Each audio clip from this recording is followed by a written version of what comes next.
Good morning, everybody. If you just take your seats, I think we're going to get underway very shortly. Please, first of all, welcome to the second Korea-U.S. ICT Policy Forum.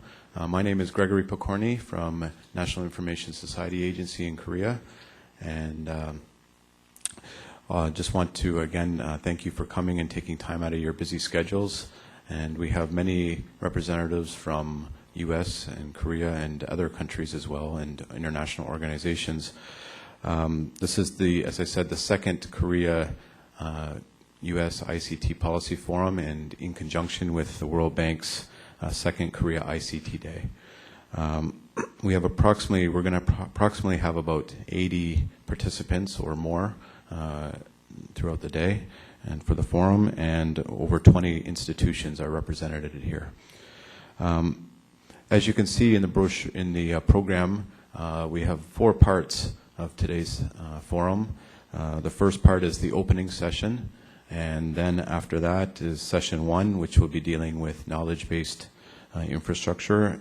And during that session, there will be 3 keynote presentations. I should go back. In the opening session, we'll have some congratulatory remarks as well. After session 1, there will be a short coffee break, and after the coffee break, we'll begin with the panel discussion for session 2. And to finish today's forum, there will be a special session for the mobile infrastructure and next wave, which will be the last session of the day.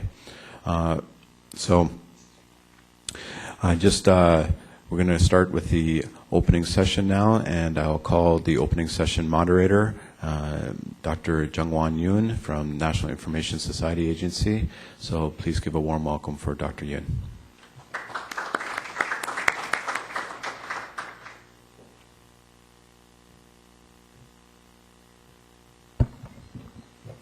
Thank you, Greg. Good morning, ladies and gentlemen. Building on the first Korea-U.S. ICT Policy Forum, the second Korea-U.S. ICT Policy Forum is meeting to kick off this year's forum in conjunction with the second Korea ICT Day at the World Bank. Global cooperation is very important, and in particular, Korea-U.S. cooperation is imperative in response to the current economic situation. ICT is a core component in the economic recovery, as Korea and the United States lay the foundation for more advanced applications and services built on the world-class ICT infrastructure. The objective of this forum is to provide a good opportunity for deep and meaningful dialogue between public and private sector experts from both Korea and the United States on national ICT enablement, knowledge-based infrastructure, green ICT, and job creation. Before we start 3 sessions, let us invite 3 renowned guests from Korean Embassy, U.S. State Department, and World Bank. Let me introduce Dr. Han Duk-soo, who's the ambassador of Korean Embassy in the United States. Han Duk-soo held various high-ranking positions in the Korean government during 35 years of his career: a Minister of Finance, a Minister of Trade, Prime Minister, and a Senior Presidential Advisor for FTA affairs. Ladies and gentlemen, please welcome Ambassador Han Duk-soo.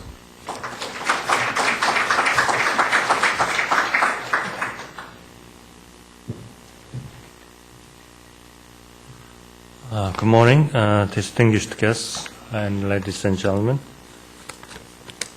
I'm not going to deliver the keynote address, so I just would like to congratulate you on this very meaningful opportunity. Let me begin by expressing my special thanks to the National Information Society Agency of Korea and the U.S. Center for Digital Government for inviting me to this forum.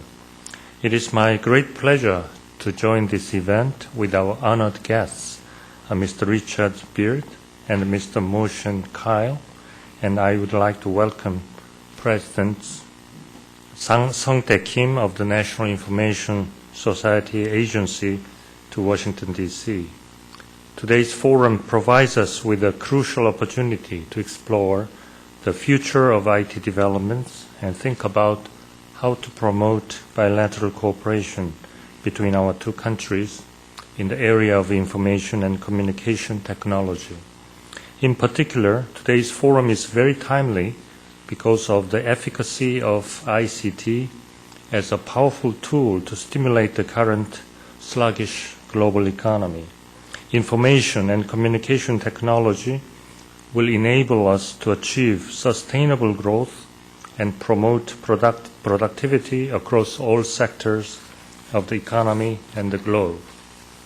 In the midst of the global financial crisis, all nations are making their utmost efforts to develop strategic plans to restore long-term economic growth.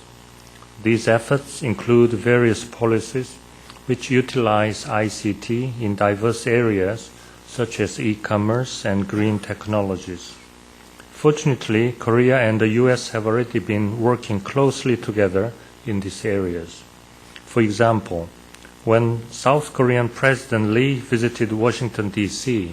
in June, our two countries agreed to facilitate advanced cooperations on smart grid, which is the next generation energy network based on creative integration of ICT into electrical technology. It is my strong belief that this joint venture will continue to promoting green growth and creating jobs in both our countries. Therefore, we should further our partnership to accelerate the spread, advancement, and integration of information technology into diverse areas for the realization of a stronger and more sustainable economic future. The Korea-U.S. Free Trade Agreements, which is waiting for the approval by U.S. Congress and Korean National Assembly, can play a crucial role in enhancing our partnership in this area. This agreement will create a more liberal business environment for telecommunication-related services. And a common set of intellectual property principles in this agreement will provide ICT industries of both countries with a wider and more transparent marketplace. Korea-U.S. free trade agreements will serve as a stepping stone to expand cooperation between our two countries into new areas such as technology, science, and culture.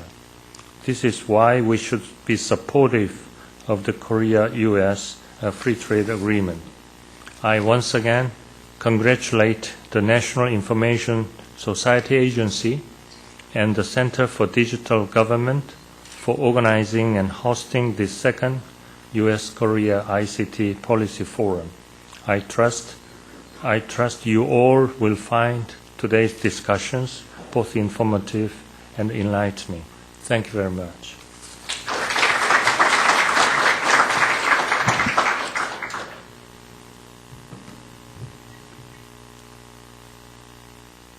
Thank you, Ambassador Han Duk-soo, Ambassador of the Korean Embassy in the United States.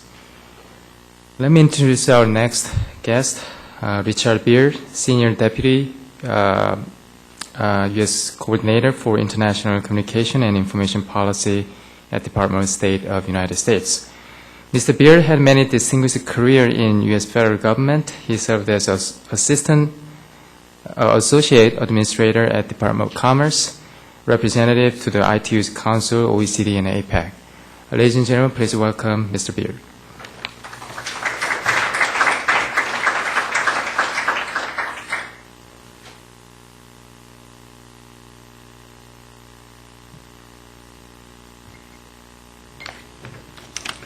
Well, thank you very much, Ambassador Han, Dr. Kim, distinguished guests, and distinguished representatives of the World Bank. It's a great pleasure for me to be here today and to participate in the second Korea-U.S. ICT Policy Forum. I would like to thank the forum's host, Korea's National Information Society Agency, and the meeting's many generous sponsors. The forum brings together a group of distinguished experts, all well known in our field, many of whom I count as friends and colleagues. The range of affiliations represented by the forum's participants is truly impressive. Academia, industry, and government. It is fitting that Korea and its National Information Society Agency have taken such a prominent lead in establishing this forum. Korea's achievement of extending broadband coverage to its citizens is legendary and often studied for lessons that we can all learn for our own policies. Korea has 100% DSL broadband coverage. Dial-up has practically disappeared in Korea. It should also be noted that Korea leads OECD countries in percentage of 3G subscriptions at well over 80%. This is an important development as more and more Internet access is through mobile devices. The success of smartphones is indicative of this development. Let me speak for a moment about important areas of Korea and United States collaboration. Certainly our collaboration in APEC, the Asia-Pacific Economic Cooperation Forum, has been evident from the beginnings of the Telecommunications Working Group, the TEL. We cooperate in many areas of the TEL's activities, including cybersecurity.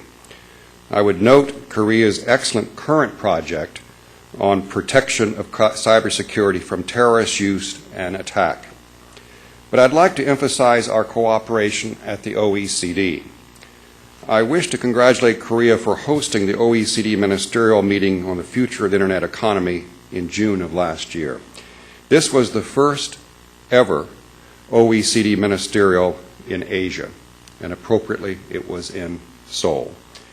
But I'd like to emphasize our cooperation in certain areas as seen in the ministerial declaration that has become a hallmark accomplishment in the global policy dialogue on the Internet economy.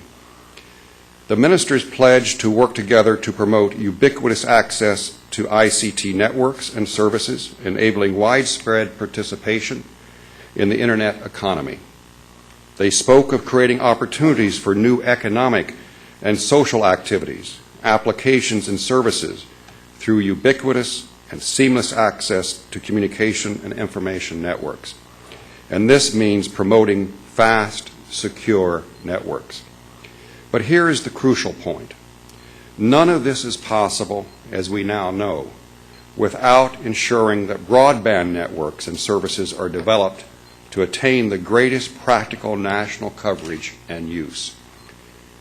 The benefits from this coverage are enormous. It allows universities, governments, public research, users, and business to work together in collaborative innovation networks and to make use of shared experimental Internet networks. And that activity will, of course, be more and more seen in the future as we deal with the great challenges that we face. This kind of potential and current cooperation between academia, private sector, and government will no doubt lead us to the next plateaus of the information society and the Internet economy. And I might add to the enormous benefits of ICTs and smart technology will bring to green solutions and to the general mitigation of climate change. This forum addresses many of the essential issues that we face as we move forward to the future information society and Internet economy. I congratulate you on bringing us together, and I extend to you my very best wishes for another very successful forum. Thank you very much.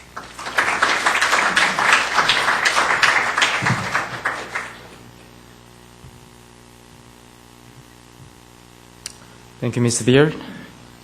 Now let me introduce our final guest from World Bank, Dr. Mohsen Khalil is a joint director at the World Bank and IFC of Global Information and Communication Technologies Department.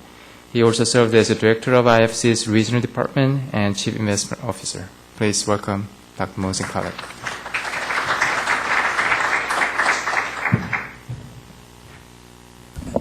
Good morning, Mr. Ambassador, Dr. Kim, distinguished guests and speakers. It's really our great honor to host the second Korea-U.S. ICT Forum. It's another opportunity to build up collaboration among different stakeholders, exchange knowledge, and for us in particular, it is also an opportunity to build up on the partnership between the World Bank and Korea in the field of ICT. I think, there are very few people, especially in this room, who have any doubt about the transformational power of ICTs and the potential that ICTs can help in connecting societies, citizens, different countries, economies, and the role that they can play in transforming governments, making them more transparent and efficient, and creating opportunities. I just came from Brazil for a global forum on innovation and entrepreneurship, much more convinced than ever about the powers of ICTs for inclusive development. Certainly, and I made that point when I looked around in the audience, which was more than 1,000 people, and I noticed, unlike many other telecom fairs, that most of the people, half of them at least, were women, and the rest were mostly young people. And these are indeed the changing or the forces of change in most of the societies, and how much ICTs can be truly empowering transformational forces and enablers, creating opportunities unprecedented by allowing anyone who has access, and the cost of access coming down to very minimal level, to become knowledgeable by having access to knowledge, and to have the opportunity to connect and be a player in local and international economies. Now, there's been a lot said about the great strides and achievements in terms of connectivity in developing countries. I mean, there are about 4 billion, yes, there's still 2.5 billion unconnected. And as a development institutions, we're attending very specifically to how we can expand connectivity at affordable prices to those in the bottom of the pyramid. And that's one of the main focuses of our activities in this sector. Yes, it's been mentioned by the previous speaker about broadband gap as well. Indeed, beyond voice, how can we ensure that we give them access to broadband connectivity so they can have the internet and they can have the privilege of having information and knowledge that was restricted to only certain classes of people and societies. So there are gaps indeed, but still, we have 4 billion people today connected in what we call now the largest ever distribution platform, and the potential of building up applications on that platform. So there is a huge potential, a big promise to go beyond now the infrastructure. The last 15 years, the world focused a lot on the infrastructure aspect, and there is more to be done. But now, how do we leverage that infrastructure to deliver what was undelivered and otherwise not possible before? But as we may know, that is not a purely technical issue, whether transforming governments, whether helping consumers to adapt to new applications. There is a lot of institutional and behavioral issues. And for that, the models are not necessarily universal, nor are they unique, nor are usually always successful. There's been more failures in e-government than there have been successes because of these, soft aspects of transformation. And that's where knowledge sharing becomes very important. That's where, governments, companies can learn from each other, especially in an industry that's so dynamic and changing all the time, that keeps challenging regulators, policymakers, operators, and government officials.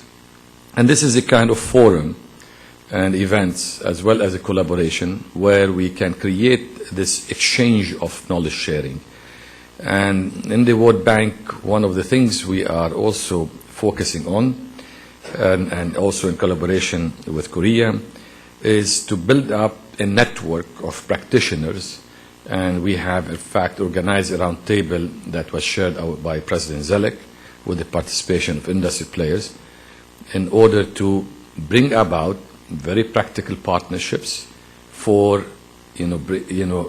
combining tools and instruments, but also sharing knowledge on how best we can apply these technologies for improving the delivery of government as well as business services. 2 initiatives emerged. One of them is ICT-enabled government transformation and ICT skills development as 2 key areas in order to make this happen. So we're looking forward to this forum because, we believe that this kind of exchange of information are essential We hope that we can together build up broader networks for exchanging experiences and best practices, and be able to also leverage the experience of countries like Korea, which has been transformational in the true sense at all levels, and where many other countries can benefit from it. So I wish you success and look forward to the outcomes of this forum. Thank you very much.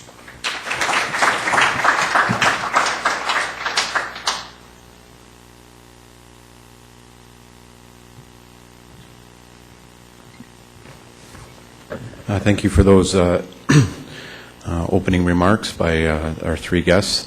We're now going to turn our attention to the session one, and our moderator for session one is Professor Jonathan Aronson from the University of Southern California, and he will come up here and we'll get underway for our session one and just get the screen ready as well. So please give a warm welcome for Professor Aronson.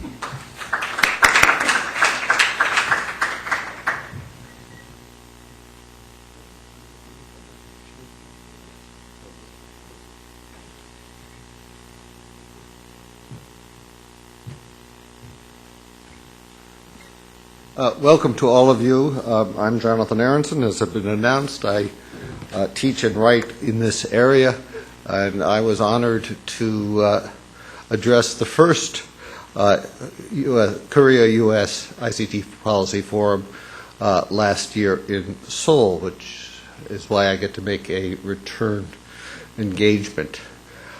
We are going to, this panel is a little longer and a little different than the others in that we're going to have three presentations first, and then a panel discussion. Our topic this morning is on the knowledge-based infrastructure. As all of you are well aware, you wouldn't be here, national IT development is at a key point, an inflection point, I sometimes call it, where the focus is shifting towards convergence of technology and services. It is extremely important that we also get some convergence of policy and agreement on standards, because otherwise we will go off in different directions and underperform. The emphasis on intelligent systems is a particularly important aspect of this, and with this in mind, this panel will look at knowledge-based infrastructure in the public sphere, since it must be able to provide a comprehensive support structure for creating and applying knowledge that encompasses not only physical infrastructure, but also shared services, which form the basis of providing a range of services and convergences among these services. We are blessed this morning with a wide range of expertise. We will begin with three presentations. The first from our host, Seang-Tae Kim, the President of the National Information Society Agency. Dr. Kim is, I believe, the first academic to be the head of this agency. He brings a long and distinguished career in both academia and the public sector. He is also an author, having published most recently books on digital governance in municipalities worldwide and on e-governance. I am delighted and honored to present Seang-Tae Kim.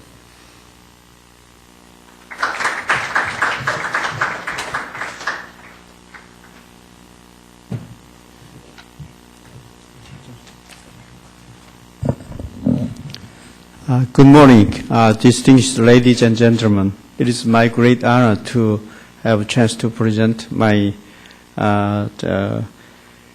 utilizing knowledge-based infrastructure for economic growth. Today, my talk will focus on three main areas.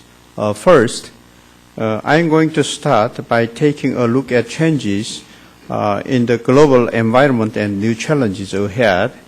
And next, I will then turn my attention to a new national ICT strategy. And finally, some information on the direction for Korea-United States ICT cooperation will be presented.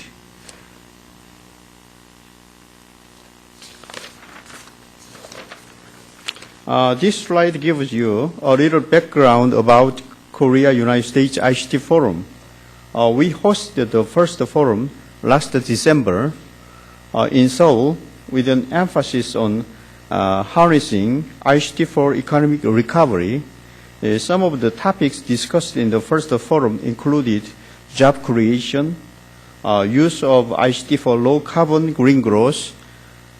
Now, this year, here we are in Washington, D.C. with the second ICT Policy Forum.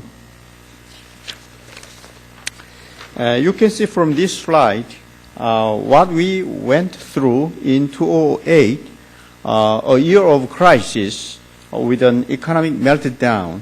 Now, in 2009, we have a year for economic recovery as government stimulus packages are starting to take hold, and although employment figures are still lackluster, the economy is showing signs of life, and economic recovery is expected to begin in earnest in 2010. As part of the national effort, an ICT-based national strategy can contribute to supporting the economy.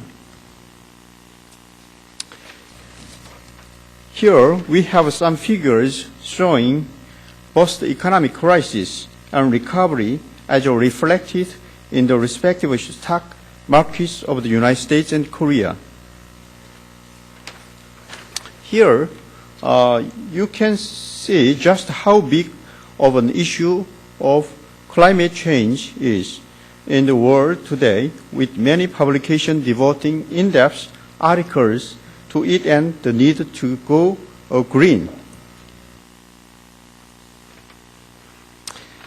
Engaging the public and unifying society and is very critical for national growth in the information age. Both of our respective presidents understand the importance of social integration. The importance of ICT lies in its potential to contribute to economic development and growth, social inclusion, and green growth, as illustrated in the figure. Therefore, there is an emerging necessity for a new national ICT strategy that contributes to three areas. I would like to explain some of the efforts from the private sector in Incheon, Seong-do, in Korea. This is a new city being built near Incheon International Airport that not only has a newly built traditional infrastructure like roads, building, and so on, but also has the latest ICT infrastructure built in as well. Companies such as Cisco, IBM, and GE, and so on, are setting up operations in Seong-do that take advantage of this ICT infrastructure to help in areas of economic growth, social integration, and green growth. This is just for your reference. Now, let me turn my attention to a new national ICT strategy. Here, we can see how ICT is now acting as a driver in society with economic vitality and green growth. ICT demand and ICT technology have increased and been upgraded, resulting in great impact on many different sectors and thus broadening the application of ICT. The adoption of ICT technology is a natural and inevitable across all sectors as the world tries to resolve the current global crisis. Here, I present a global knowledge-based infrastructure model as a solution, which I often call also as ICT-based social inclusion and green growth model.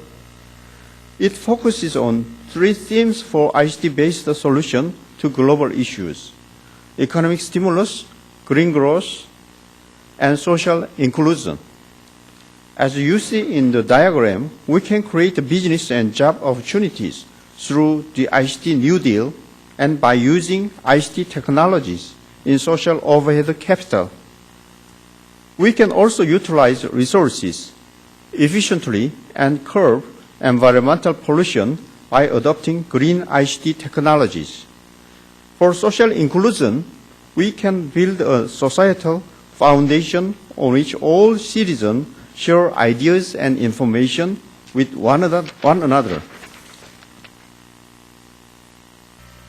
This slide is for your reference as it outlines some strategy for the three areas mentioned in the previous slide. For the sake of time, I'll move on. The model shown in this slide explains a little more detail about how a knowledge-based infrastructure is critical. Its impact can be felt throughout society as it has a positive impact on the economy, such as in creating new industries, jobs, and enhancing cooperation, and so forth.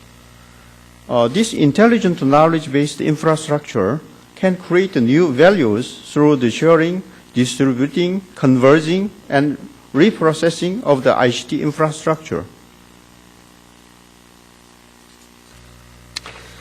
And now, I'll conclude my presentation by talking about the future direction of United States-Korea ICT cooperation.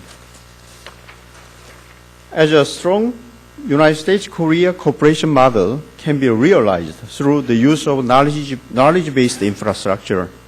Here, you can see three main points. First, building a framework for cooperation that can identify and assess the ICT infrastructure of United States and Korea. And second, building a foundation for creation, distribution and use of information, and promoting cooperation between relevant institutions of Korea and United States. And third, resolving economic, environmental, and social issues through national strategies and United States-Korea cooperation in ICT. This slide gives a good example of how a knowledge-based infrastructure is being utilized in Asia region. In the wake of the joint declaration of the Korea-ASEAN Special Summit, in which member countries agreed to work together for cooperation on ICT knowledge, the Korea-ASEAN Digital Knowledge Belt is being set up. A pilot service for Korea, Vietnam, Knowledge Belt was just made, and the next step is to link with TAIN-3, Trans-Eurasian Network 3. The second phase will include Global Digital Belt.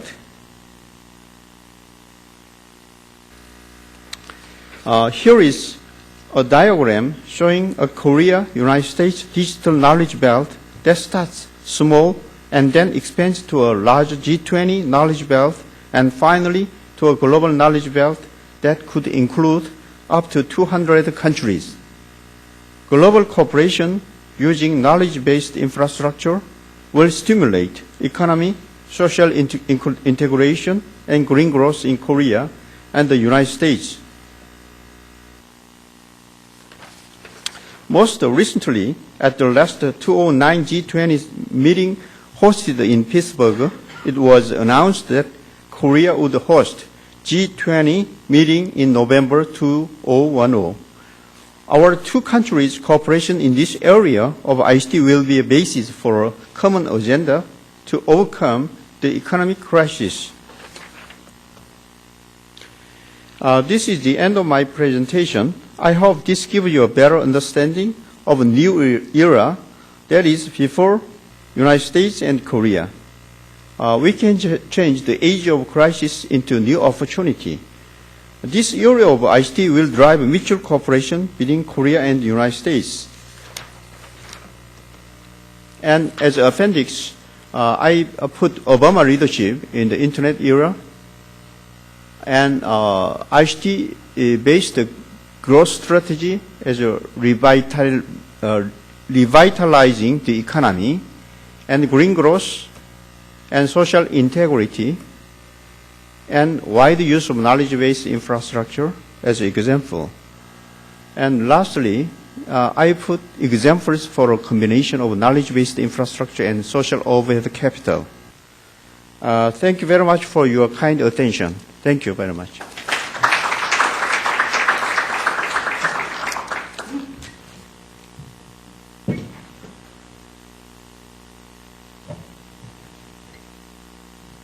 I want to thank Dr. Kim. Unusually among leaders of large organizations, what he has provided us with great detail. There will be a quiz, or you will be asked to replicate the tables at the end.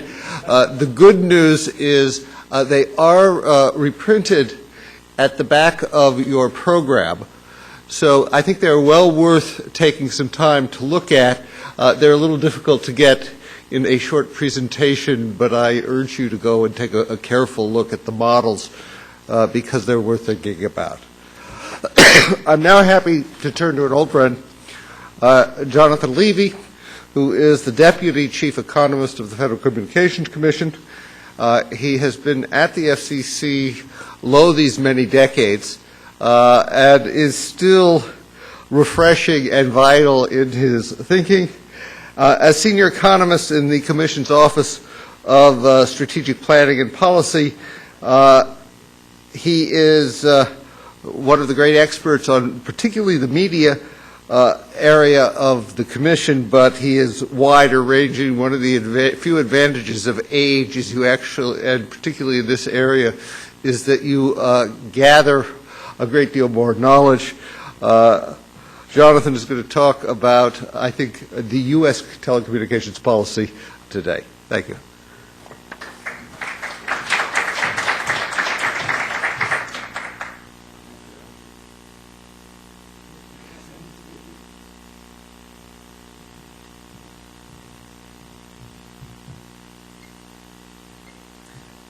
Well, thanks very much for that kind introduction, I guess. I won't say what year Jonathan and I both graduated from college at the same university, but it was a while ago. It's a real pleasure to be here.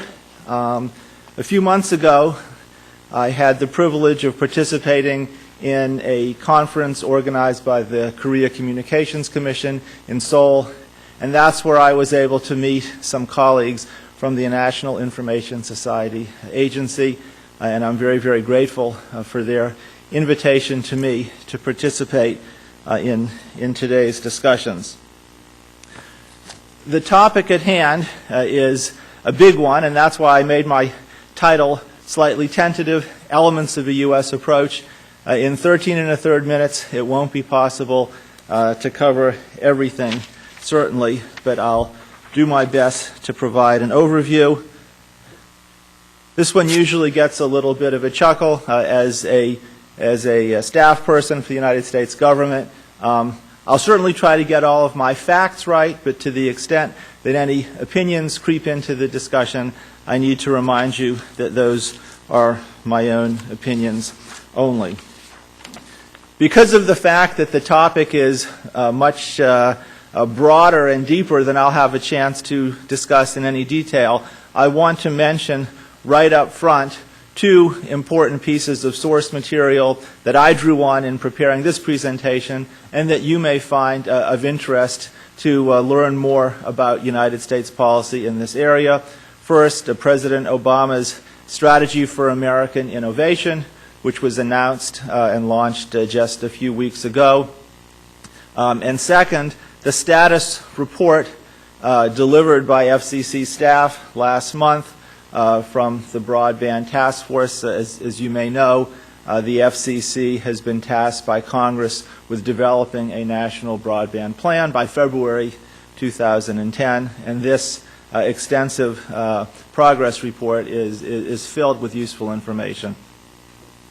While I'm talking about sources here, I would be remiss if I didn't mention something that everybody probably already knows, that Korea has been a leader, perhaps the leader in broadband deployment. And while I hope that you'll find my remarks interesting and instructive, probably the benefits more going to flow in the direction of the United States rather than in the direction of Korea. We have learned a lot from the experience of Korea, and as our broadband task force has been trying to create the national broadband plan, it's cast its net wide for information, hosted a large number of workshops, and it's been our pleasure and also our benefit to have participation from Korean officials in those discussions. So first, a few brief words about the President's innovation strategy. It has three major components to it. A bit later on in my discussion, I'll outline some of the specific priorities. I beg your pardon. But what I'd like to do right now is kind of unpack that first plank in the strategy, invest in the building blocks of American innovation. And here are the categories under that. I'm going to stress the fourth one, develop an advanced information technology ecosystem, because I think really that's the one that leads most neatly into the specific topic of this session, the knowledge-based infrastructure.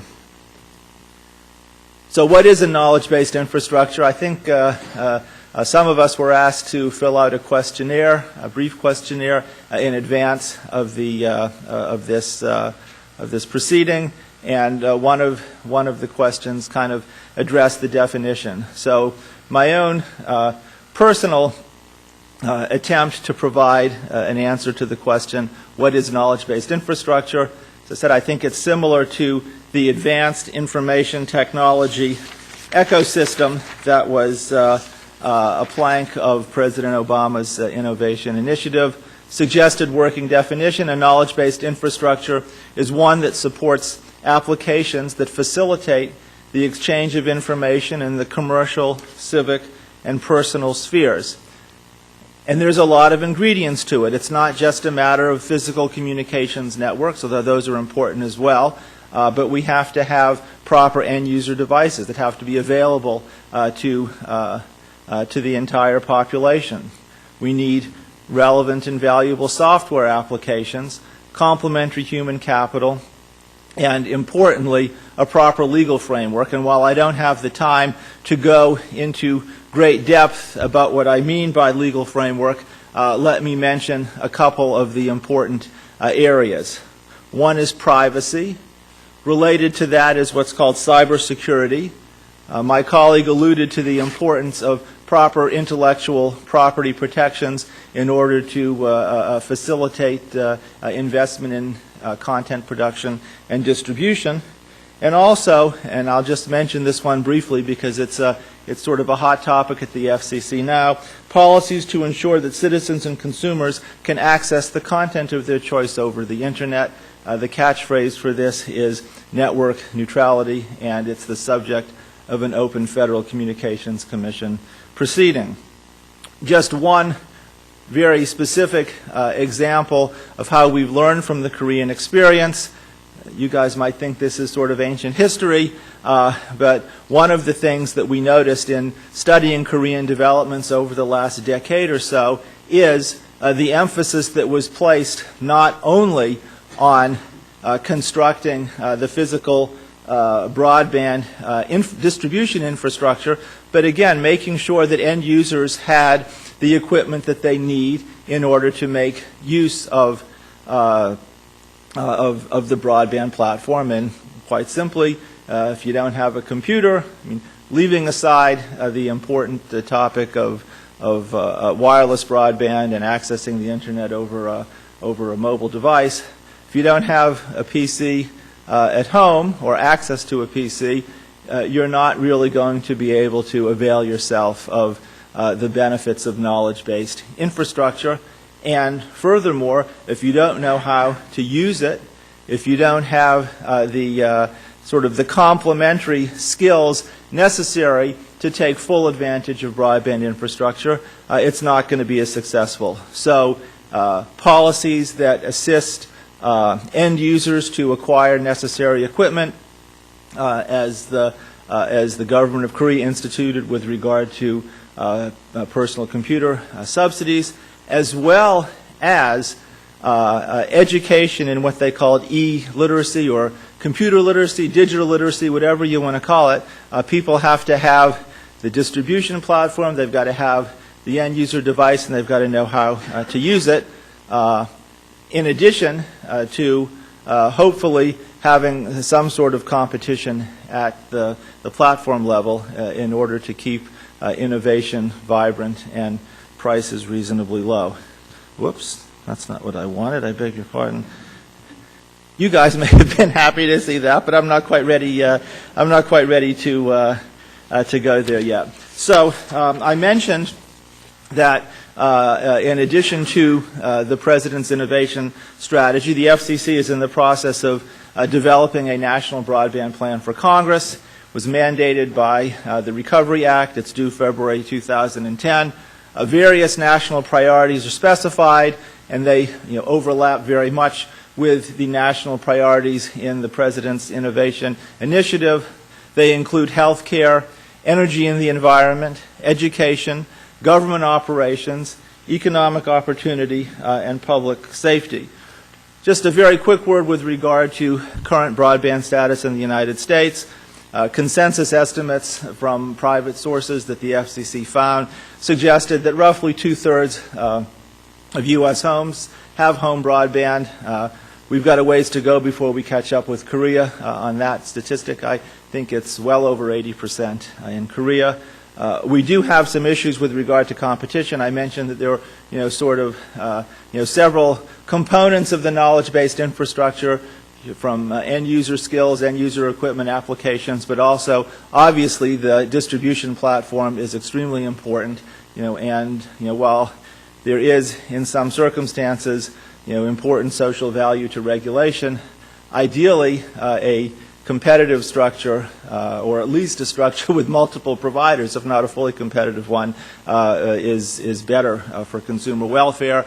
And the initial information that we have regarding broadband provision in the United States suggests that we have a ways to go before we get to a point where most people have access to even multiple providers of the speed and quality of broadband that they would like to get. And one thing that just kind of underlines that is the finding in our progress report, again based on data from commercial sources, in this case ComScore, that the delivered speeds that are advertised in the media when providers advertise tend to be higher than the speed that's actually delivered.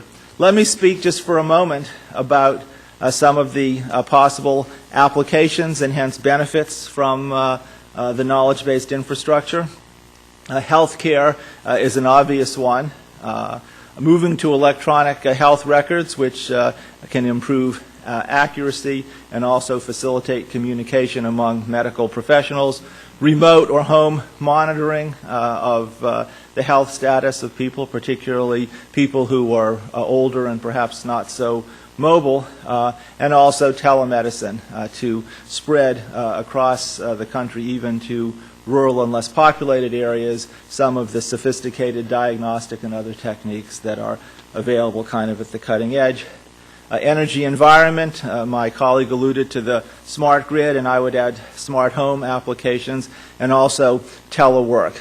If we're interested in making use of ICTs to ameliorate problems of climate change, which is the subject of the second session, obviously measures that will cut down on travel, whether it be a worker traveling from her home to her office, or even to business or government officials not having to travel to meet each other, but being able, through what's now sometimes being called telepresence, to have a video conference that's just as good as being there. Education, e-books and content.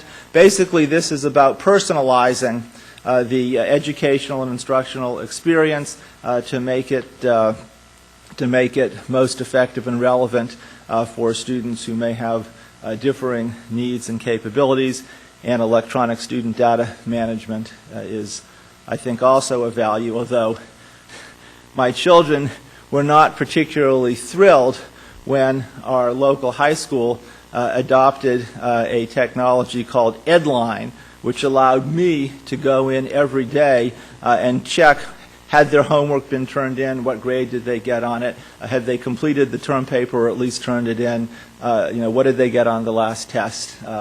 They were a bit disgruntled and resentful, but I think, frankly, on balance, it was useful. Government operations, and there's really two categories here. First of all, service delivery and efficient government, and as an employee of a federal agency, I can already see the benefits, the efficiency benefits that have been brought by adoption of ICT and trying to make use of some of the latest sort of social networking technologies, both in terms of the electronic filing of comments and submissions to the FCC, the ability for people to access those remotely and search a database, but also when we're trying to gather information from the public and disseminate information from the public, using blogs, including both text and video blogs, accessing comment from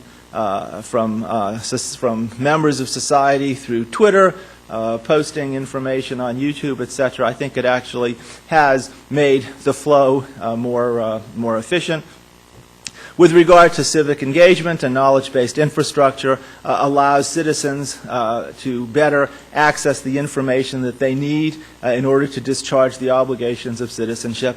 And also, frankly, as our most recent presidential election campaign shows, it can be a very, very powerful technique for mobilizing communities of people around particular political issues. Economic opportunity and public safety are two other very, very important ones that time won't permit me from discussing in any greater detail. I wanted to just speak very briefly at sort of a higher level of abstraction, and I am finishing up. I saw the finger there. I'll watch for the hook. Effects across sectors, just broadly speaking. I think the knowledge-based infrastructure can make input markets more competitive, make end product sales more efficient, basically by making search easier, and enhance intra-organization communication, although there it's not just a matter of hardware, it's a matter of sort of complementary human skills that need to be developed.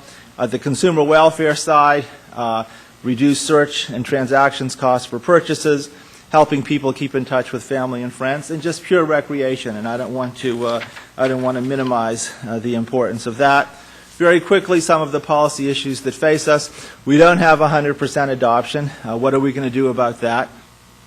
How are we going to ensure that there are incentives for investment to increase the capacity of our broadband network beyond the median advertised capacity? And this one here is one that came from commercial sources, not the FCC. But at least in the United States, the government's not going to do it alone. How can we promote competition? And more generally, how can we strike the proper balance between public and private actions? I hope you found this a useful introduction to some components of knowledge-based infrastructure policy in the United States. Thank you very much indeed.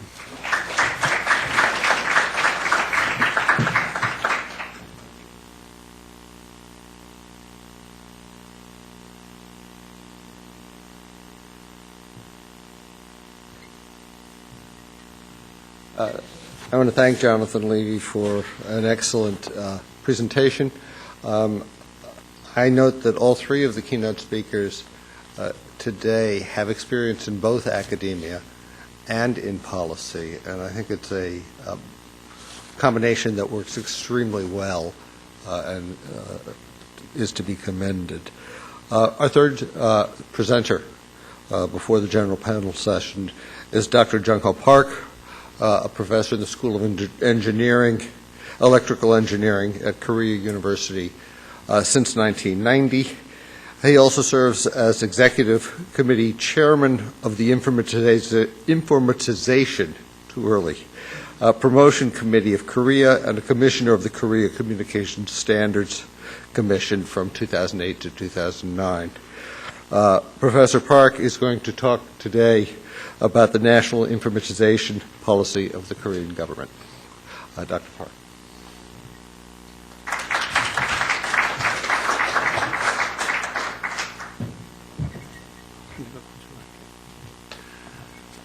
Good morning, ladies and gentlemen. My name is Jung-Ho Park of Korea University. Also, as an executive committee chairman of the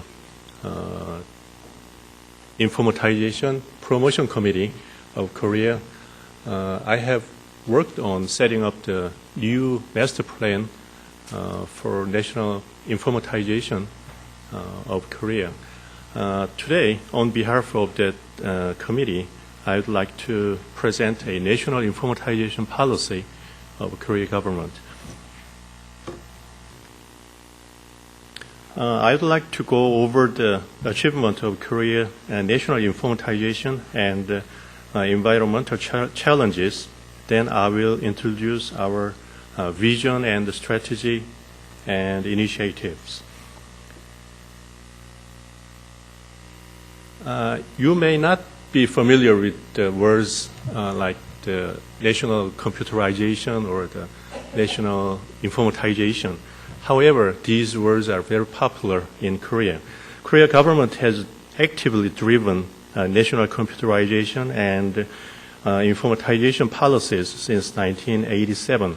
As you can see in this slide, promotion and expanding are the keywords for last 2 decades in Korea. As a result of these efforts, the Korean citizens' internet usage rate has been increased up to 80% this year. The ICTs as well as their industries began to lead the economic growth of Korea.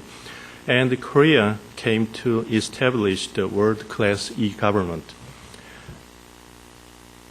However, such external growth is now about to reach the limit with many issues raised in terms of disconnection and dispersion, lack of trust, and lack of utilization.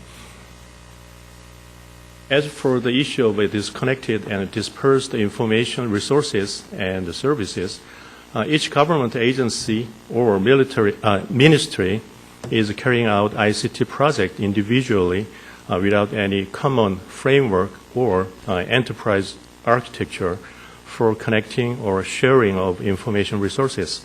A lack of integrated and user-oriented services also causes a lack of convenience and low usage rate of the e-government. In addition, more than 90% of the informatization budget is drafted by each ministry, leading to redundant investment and services. These issues are not just a matter of the Korea itself. I believe that many countries face similar issues as well. And now for the lack of trust in the internet space.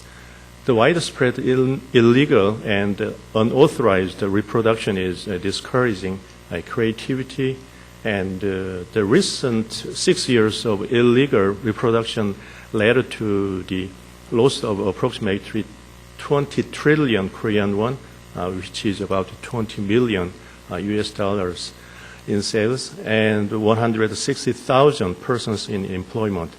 Indecent internet culture caused by excessive amount of false and harmful information has been considered a serious social issue, while the social trust and order is being seriously damaged by a constant instance like a hacking and privacy infringement.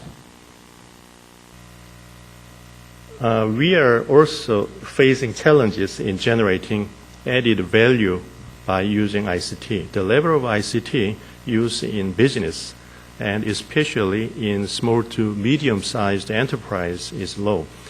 The ICT industry growth rate is decreasing from 17% in the past to 6.4% last year. Creating synergies by applying ICT to traditional industries can be a solution to overcome such a stagnation, but this just seems lacking. The export of manufactured ICT goods, such as mobile phones and LCDs, takes more than 75% of total ICT export and is now the mainstream of Korean industry. However, the industries for software, server, and network equipment are weak. Therefore, we will need to check the reason why we could not support balanced growth of the ICT industries, even after spending a significant amount of the budget for public informatization and come up with solutions. Now I'd like to go over the environmental changes. In the time of the transition from the pre-industrial society to the knowledge information society, hardware such as computers and networks were considered as very important resources. However, in the knowledge information society, using knowledge and creating values are key elements that generate national wealth. Now is the time of globalization, the time of soft power, which is led by creativity and the knowledge industry, and the time of social capital, where trust and the legal order is recognized as significant. I will skip this slide, nothing special. Okay. ICTs have already undergone the process of miniaturization and integration, and are now under the process of a convergence and intelligence adoption. At the same time, ICT demand is expanding beyond improvement to reach convergence and the development of solutions for current national and social issues. Therefore, ICTs can be applied to the entire area of the society, including education, welfare, and so on. Under the changing environment, our goal is to address the challenges that we have so far experienced and actively respond to the environmental changes for convergence and communications, as well as the development of open, shared, and collaborative ICT, and therefore to use informatization as a strategic tool for national development. In this regard, we have established the vision and the goals for national informatization based on the new paradigm.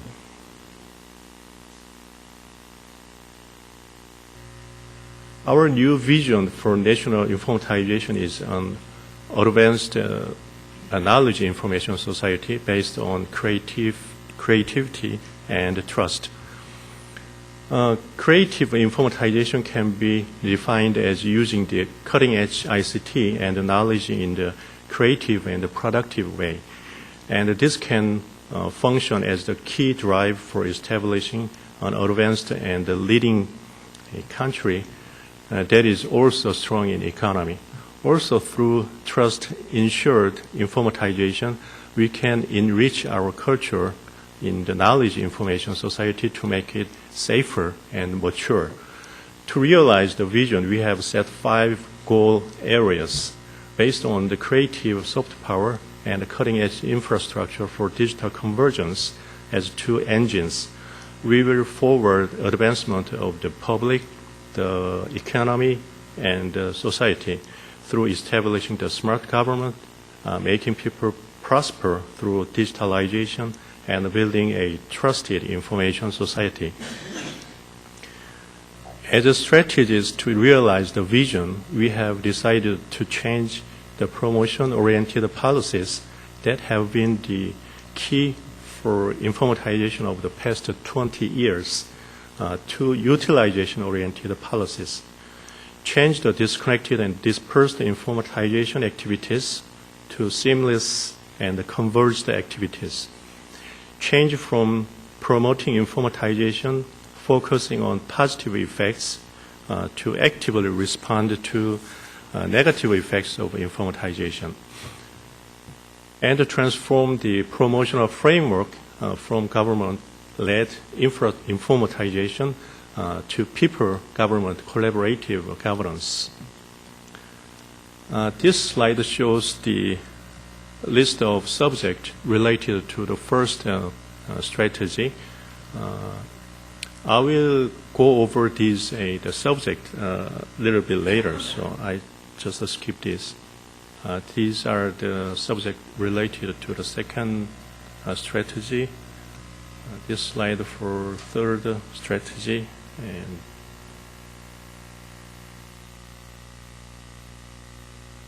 okay, now let me go over each of the 5 strategic core areas. First, we will maximize the creative soft power by transforming the framework for generating and using knowledge to an open, shared, and collaborative one.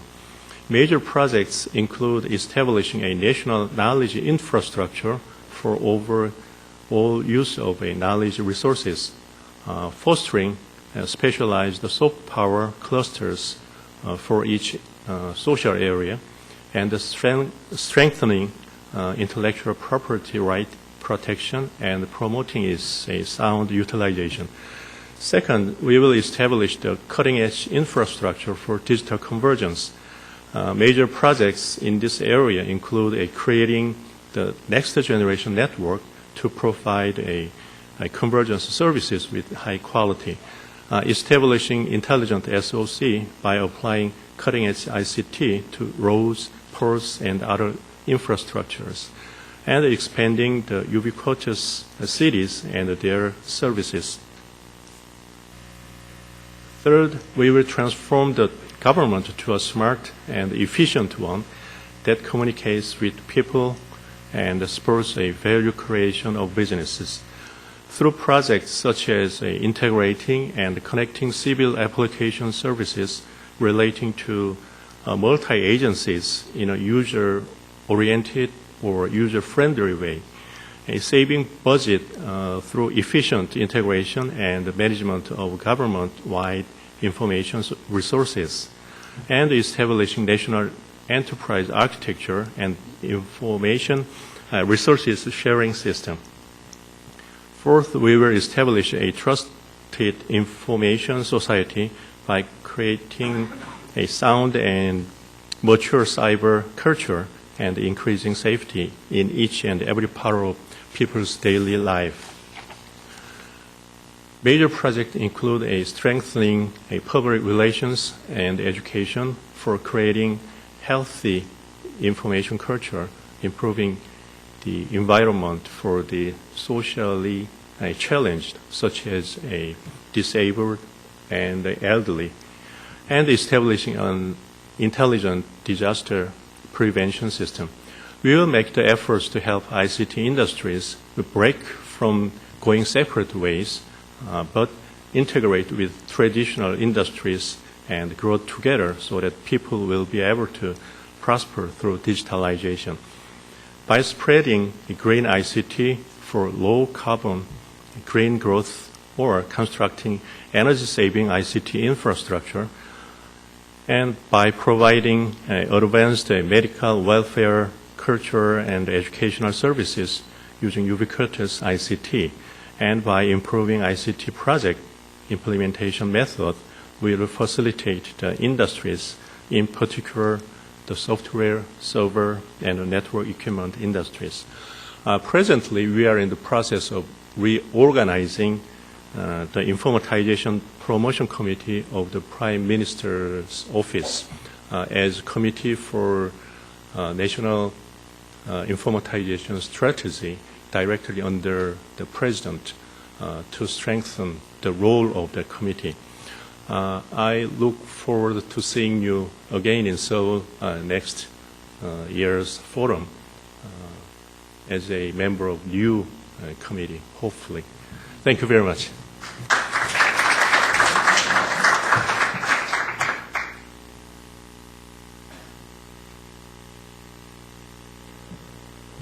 Thank Thank you very much. Do you want to do this? I think what? We're going to set up, and I would like to, in a moment, invite the panel up. Yeah, we just take just a couple minutes. We just have to get the table set up here, and then Professor Aronson will introduce the panelists for for session one here. So just it's going to take a couple minutes. So as we just get the curtain here and get set up.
Testing 1, 2, checking 1, 2.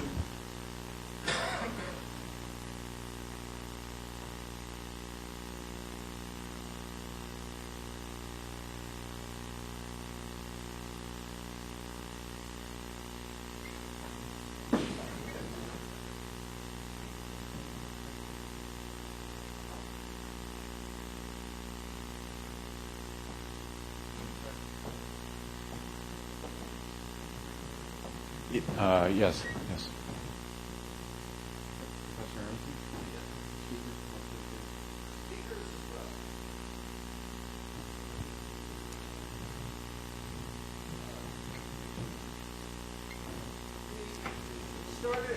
I want to commend all the speakers that are actually anxious to schedule, but we started a few minutes late. I would ask our panelists to try and limit their opening remarks to 5 minutes. If we want to do it 2 or 3, that's okay too. I will also, the introductions are in the program account. I will limit also my introduction. Without further ado, I'd like to welcome Paul, Chief of the Office of Strategic Planning and Policy Analysis. This technology is very complicated. I also want to just recognize the others so I don't have to come back in between. Kwang Duk-soo from the Deputy Director of the Ministry of Public Administration and Security, Jean-Pierre Offray from the Managing Director of the Center for Advanced Technology Strategy, Young-Moo Chung from the President of Dallas Telecommunications Lab of Samsung Electronics, and David Kyungman Song, currently President and CEO of KT America, Inc. So that being done, I will take it in the order that it was given to me. And Paul, you're on. Great. Thank you, Jonathan. Let me first thank the National Information Society Agency for the invitation to speak here today. It's a real honor to be on this panel and at this event. I should say it's also a personal honor. I just moved back from Seoul 3 months ago to join the administration. I lived in Seoul for 2 years and really developed the deepest respect for the Korean people and culture who were such incredibly kind hosts to me for 2 years that I lived in Seoul. So it's really a great honor to be here. Let me just make 2 observations, having spent a little bit of time in Korea and a little bit of time in the U.S.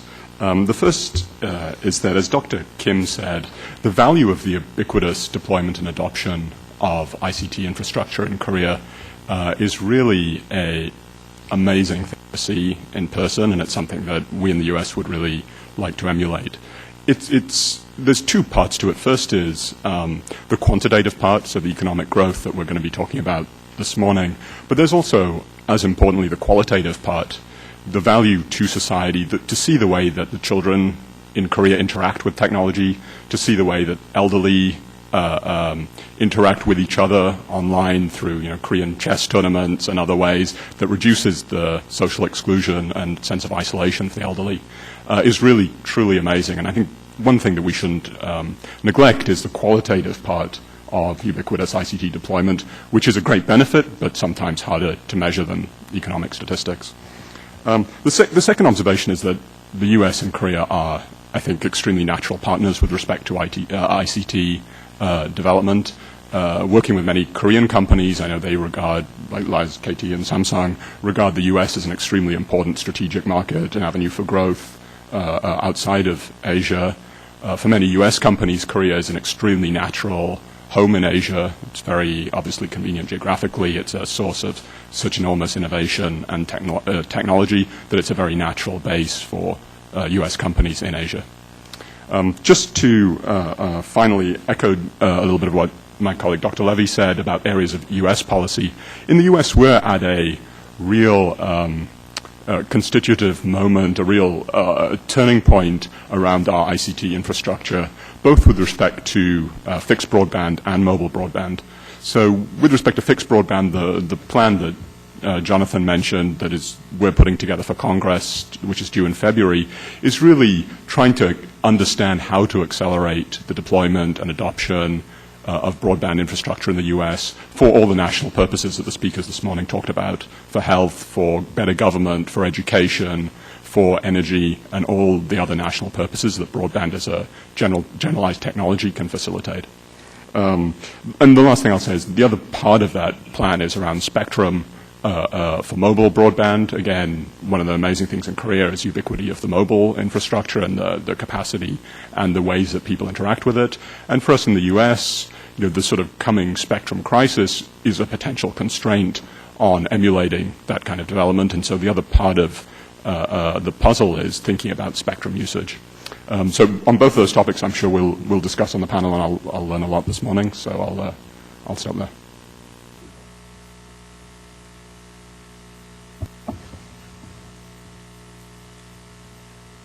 I'm Kwang Duk-soo, Deputy Director of Ministry of Public Administration and Security of Korea.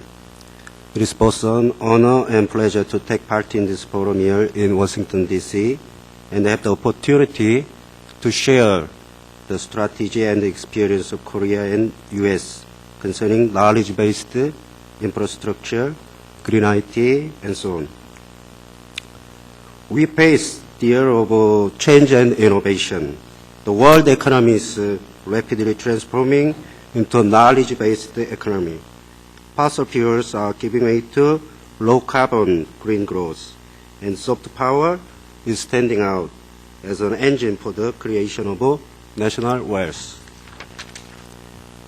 We can also easily find changes in the political social environment as seen in the increasing demand for maximized public sector efficiency and the citizens' demand for participation in policy-making processes, as well as transparency in public administration. To solve the existing informatization and economic issues and cope with changes in the ICT environment, the Korean government has decided to shift its strategy as presented by Dr. Park a few minutes ago, a move to a public-private collaborative governance system, and a move to seamless and converged informatization, a move to active response to the adverse effects of informatization, and lastly, a move to utilization-focused services for users. I'd like to talk about some achievements through e-government for advanced knowledge information society based on creativity and trust.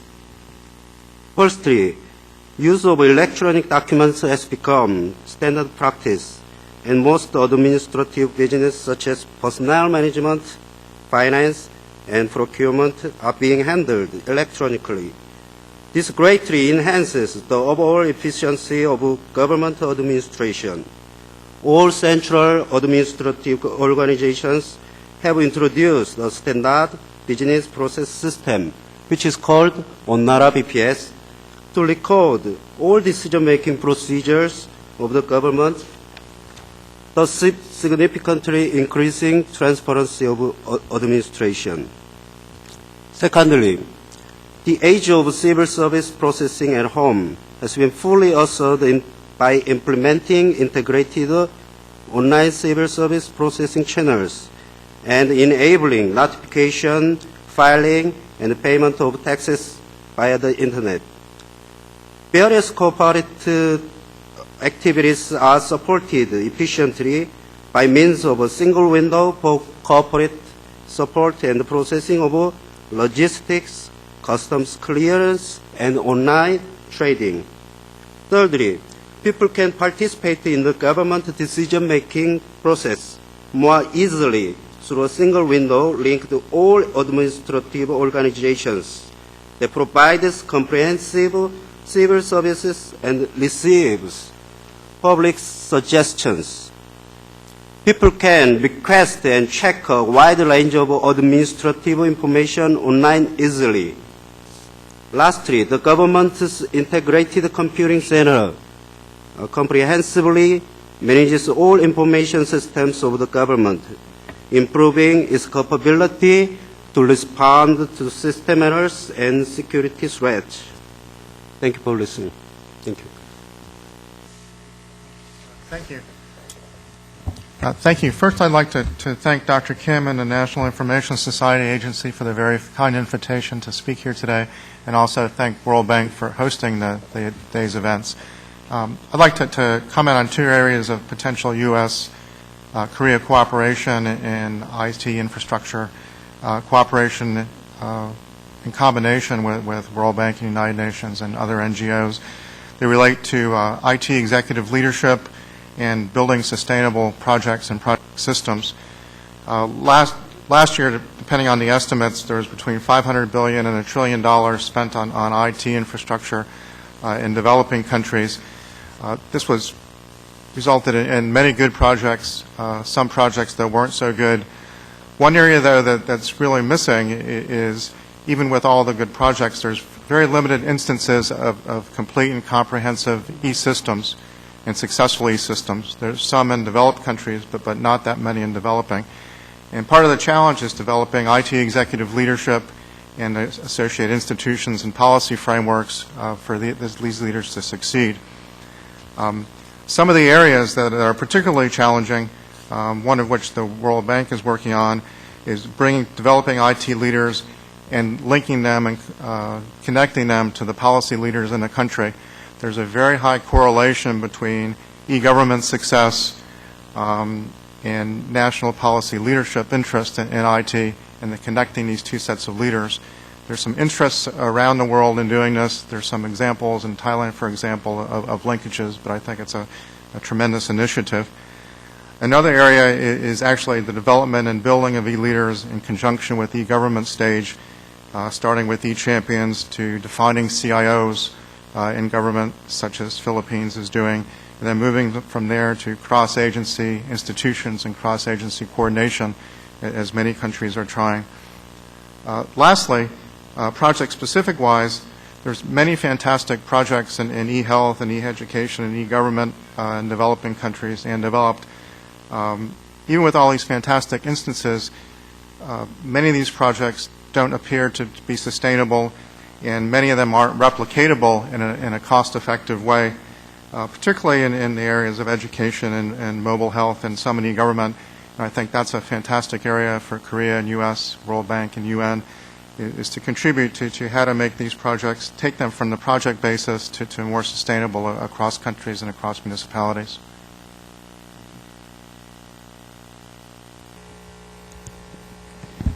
Good morning. This is Yong Chung from Samsung Electronics. I'm already spent 8 years here in Dallas, Texas, for the running R&D facility for telecom area. So thank you for inviting to join here. And this is second Korea-U.S. forum. I'm not sure what is two meaning. One is that these days, second is number two. These days, the most of people say in technology area is Web 2.0. Some government side is government 2.0, and enterprise is enterprise 2.0 something. It is really open.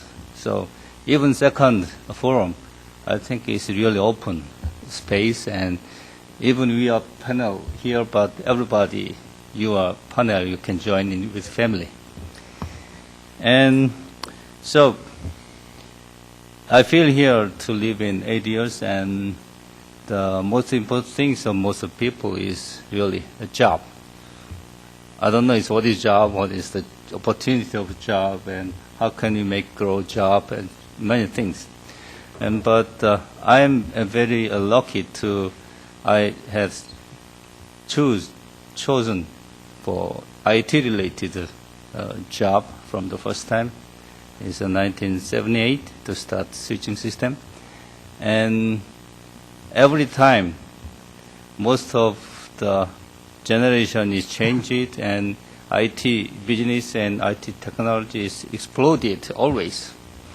And now the time is very critical time to really explode our ICT basis. It's really a wide area of the effect, influence to all the industries. So I heard the 2% energy consumption of the ICT area in all the energy consumption, and remains is 98% they spend. Every industry, for heavy industry and transportation and everything. And even we are very small, 2% of power consumption, but we can contribute every other 98%, we can help them to save energy and create jobs and a lot of things. Not only from the government, internally in my home, our networking in home, it creates a lot of opportunity and experience. And Samsung point of view, we are really, like Samsung, the industry, the company is really acting professional. So until now, Korea ICT development and growing is really a government-driven way. And like Samsung and myself include, we are acting. It's very nice combination. But from now on, the government and organization, they invite the industry to think together. It's open for the government 2.0 something. And so we really happy to join the open place, but it's not so much familiar with to do that. So still we need more cooperation and so on. In Samsung side, I'm working at telecom side. We are now very seriously have a hard issue for the green technology basis. So green technology basis really contribute all the environmental and also all the society and all the people, and it creates a lot of job too. So I'm really thankful for the joining this meeting and forum, and I hope this strong heat of ours, really of ICT forum, never affect to melting ice of North and South Pole. Thank you. Hi, I'm from private sector. I'm working for a Korea Telecom America. We call it KT America, and KT is one of the dominant telecom provider in the South Korea. It's just like Verizon or AT&T. And first of all, I thank you for the nice presentation that was given by Mr. Kim and Mr. Levy and Mr. Park, three doctors. And then I was surprised when I was in the audience because when I see a mobile handset, I cannot get any kind of wireless signal here. This is because somebody told me that you don't have to worry about wireless signal in Washington D.C.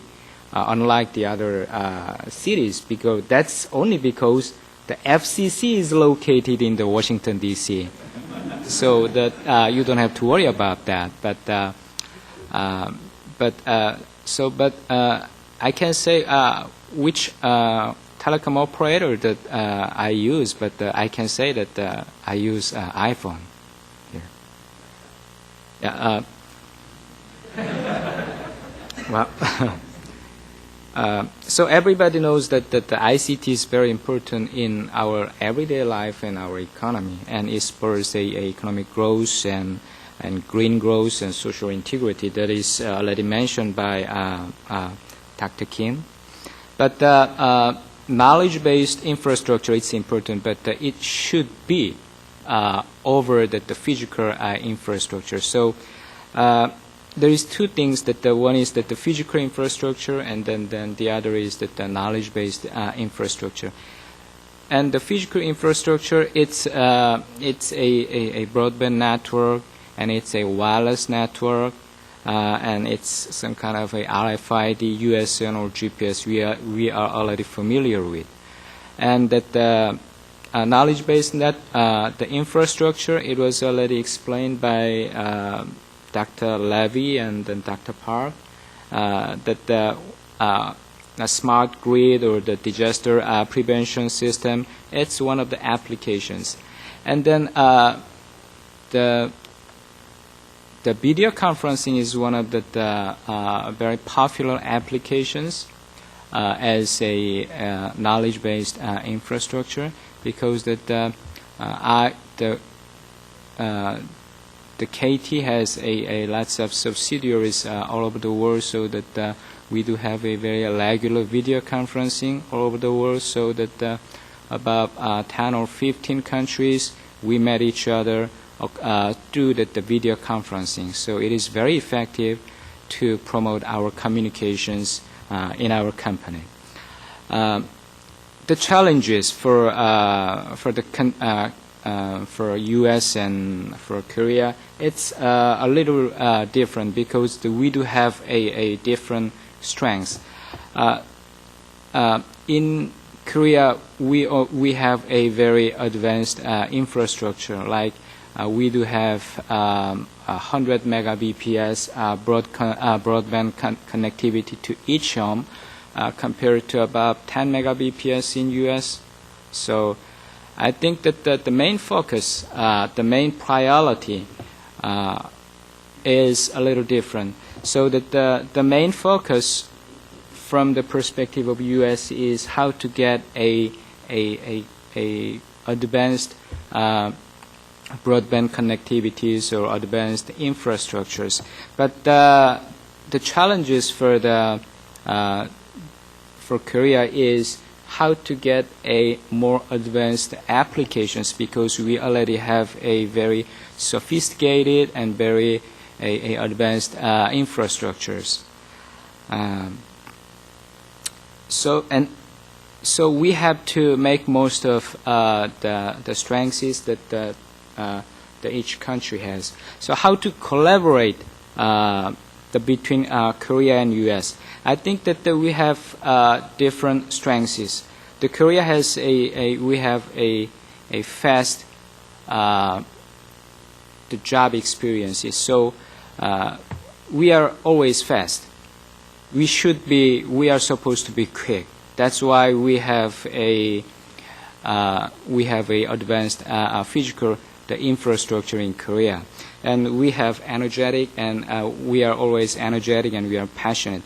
But the U.S. has always has a cutting edge technologies. According to a newspaper, the most recent and cutting edge technologies was invented in United States. It's like a internet was invented in United States, and GPS is invented in the United States, and CDMA technology is invented in the United States, even though it was fully commercialized in South Korea. So we have to make most use of our each strengths, and I want to suggest one ways how to cooperate between Korea and U.S. It's already, I think, mentioned by Dr. Kim. It's a Songdo R&D hub. So I think that the United States company or the United States can use the ICT technology. I mean that the high advanced technologies in Korea as a test bed, because we do have already a great IT infrastructure in Korea, but it is already mentioned by Dr. Kim. Okay, thank you. I would invite the three presenters, if they have any brief comments that they want to add before I take up the words, and then open it up to the rest of the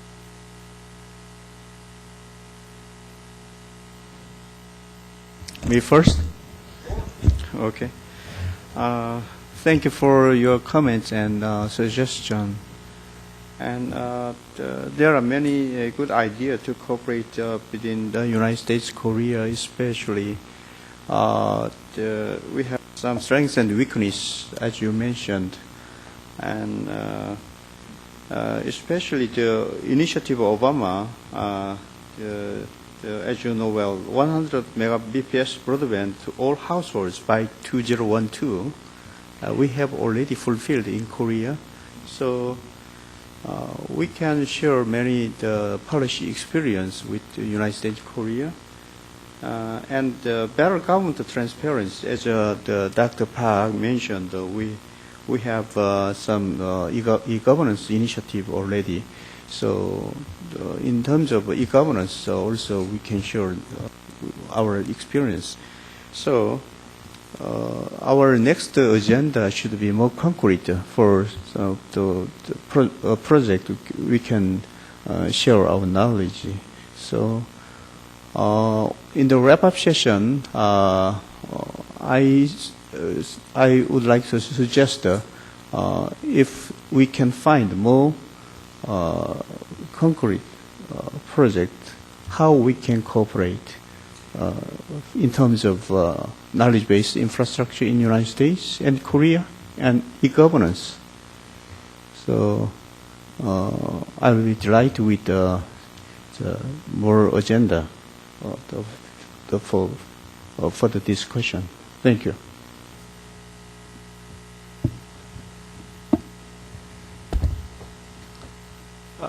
Thanks very much. I appreciated all of those presentations. I wanted to just pick up very briefly on a couple of things that Mr. Song said. First of all, I also noticed the lack of service on my wireless device, and I guess this is just a reminder, probably good for someone such as myself, of the limits of the power of regulators.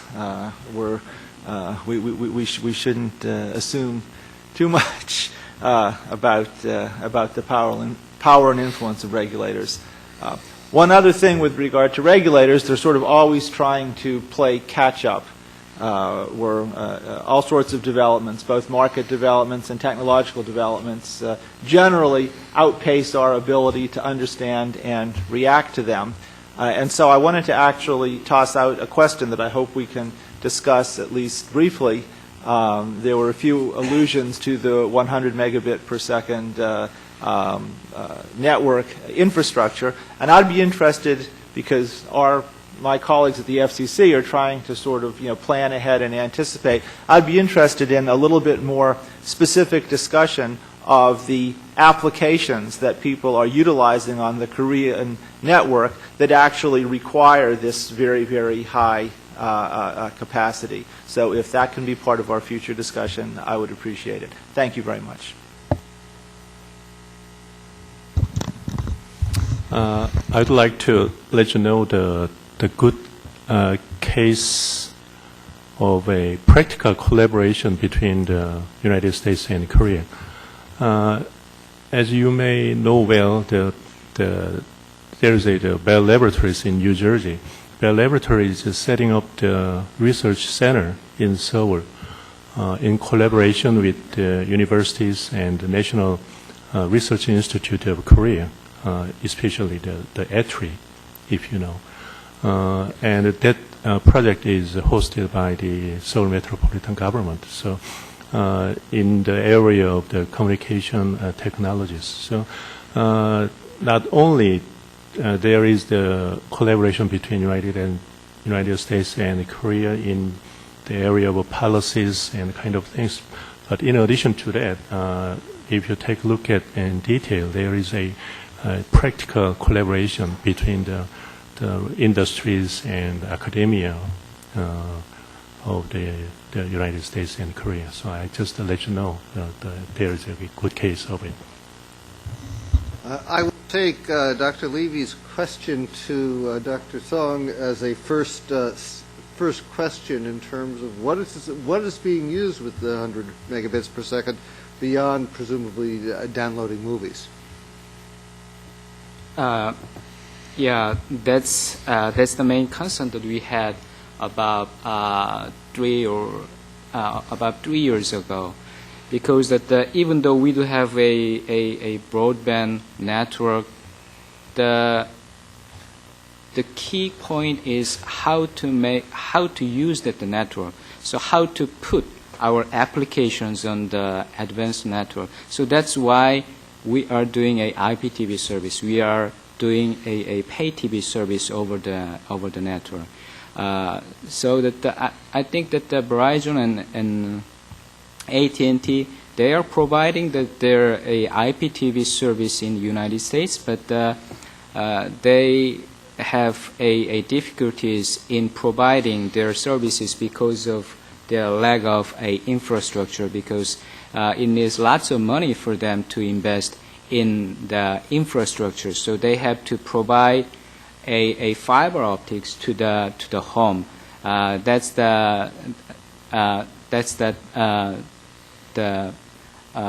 why it's very slow for them to provide that IPTV service. So the application is very important, but we are providing the IPTV service as of now. I wanted to note, I presume that it is World Bank policy to actually focus on the meeting and not on your internet, so that the lack of wireless in here is intentional, not accidental. I would invite questions from the audience. You could direct it either to the panel as a whole or to any of the 8 esteemed individuals up here.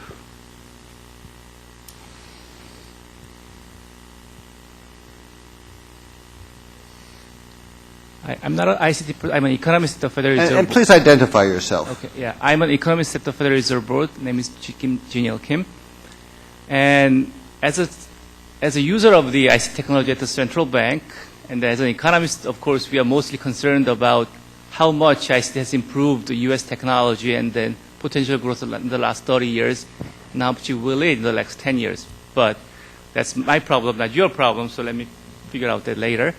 So as Dr. Levy mentioned, I am also a consumer of Adline, and then it's an example of how much the ICT technology has improved. Actually, it has deteriorated my wife's mental health, to be frank, because she's online 24 hours a day to check whether my son's computer teacher was uploading the grade at 2 a.m., for example. So it has both sides. So let me focus on the downside of a different thing. So I want any of you to comment on what's left behind in all these technological improvement. I live in Montgomery County, Maryland. If you live there, yesterday and today, for example, their whole computerized traffic control system got broken down, and at least one computer survived, and they say that that's why the light is on.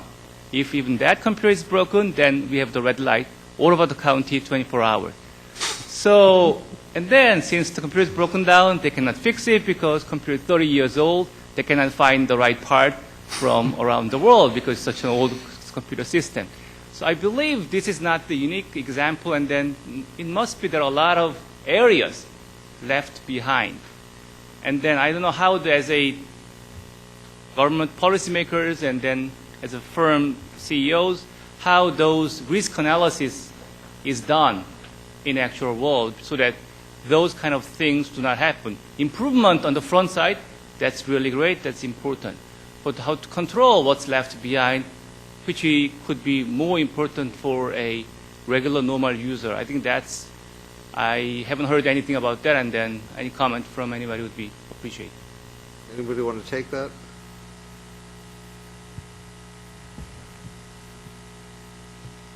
Yeah, I live in Montgomery County also, but I take the subway to work, so luckily I wasn't troubled by the traffic light issue, although I certainly was aware of it.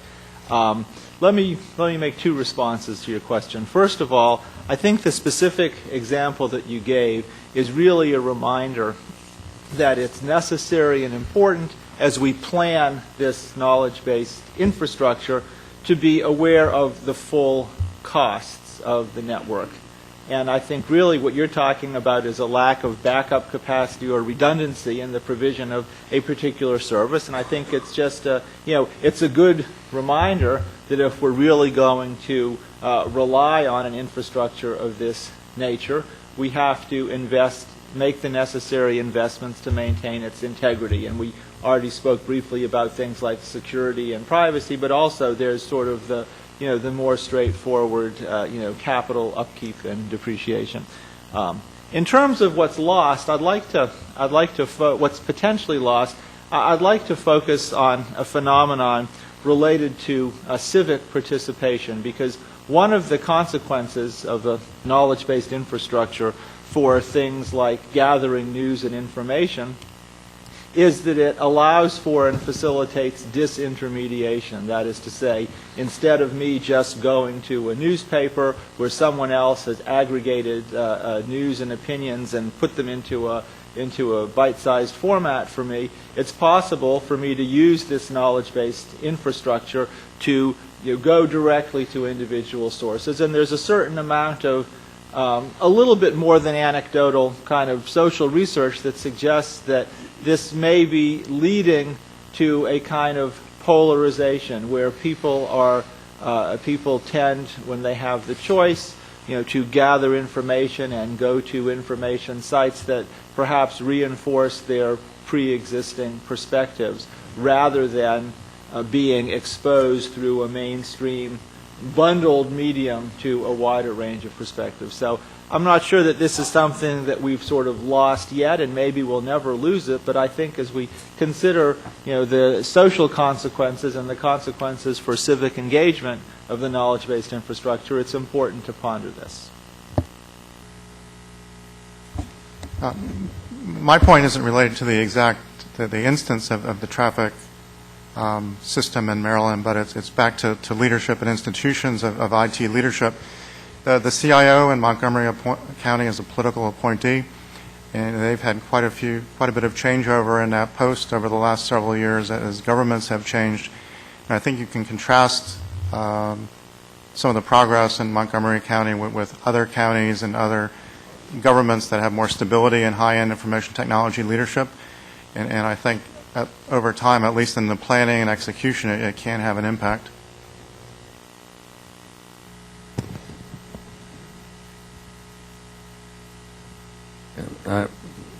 One of the issues that we constantly debate is the role of governments.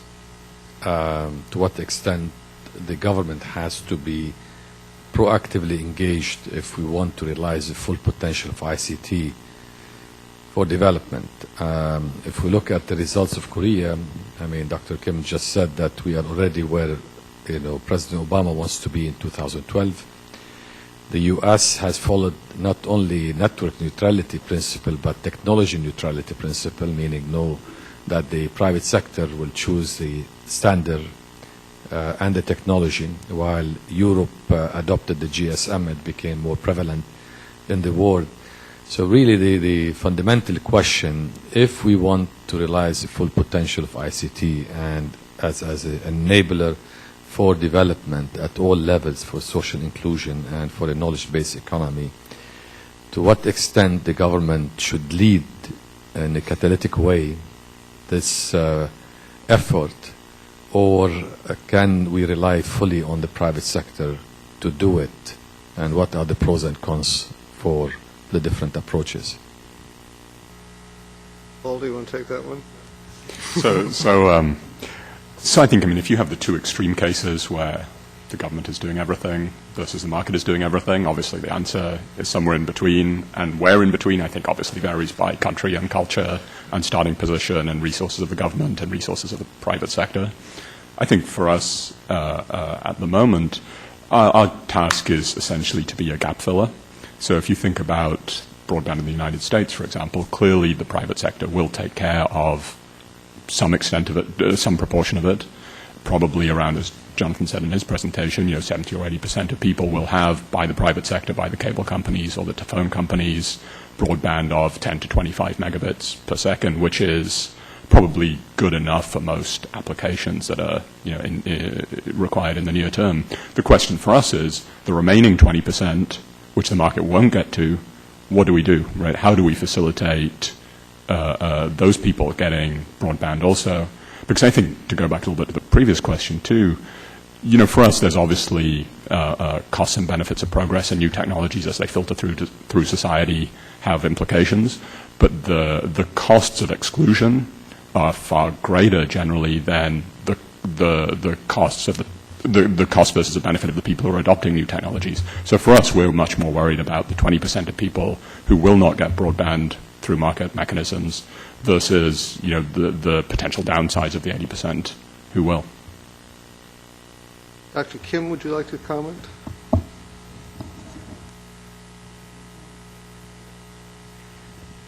Dr. Carroll mentioned the knowledge-based infrastructure is a good basis for future collaboration, global cooperation, and the main direction should be how we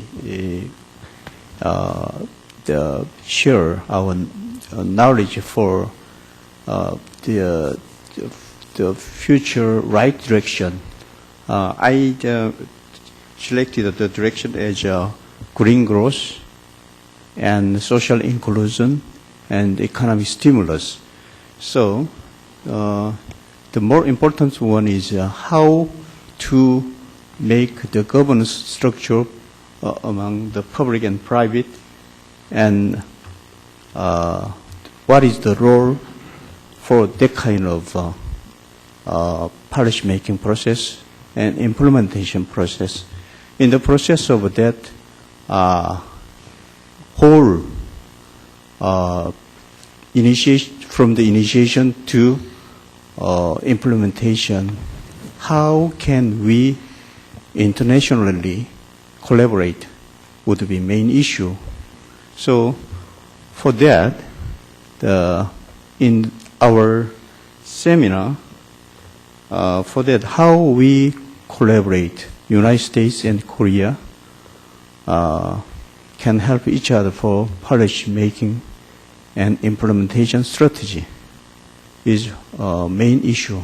So let us have a more concrete, successful case for our seminar. So I would like to have a more discussion in the second session or wrap-up session for this question. Thank you. Valerie, did you have a question?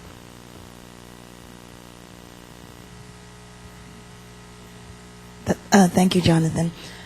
Dr. Park, I really enjoyed your presentation. It was a very good snapshot of where Korea is at this particular point of time. And I think what struck me was the inclusion of one of the pillars about mitigating the negative effects of the information society. And you mentioned, obviously, cybersecurity, but also intellectual property rights issues.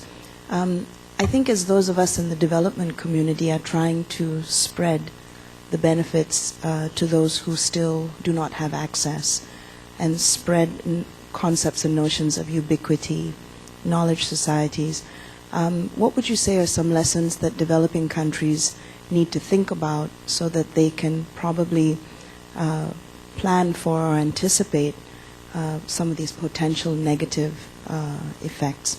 Then if you have time, I have a follow-on question, which was that I didn't really understand this concept of creative soft power. So if you have a moment just to sort of expound on that a little bit, that would be great.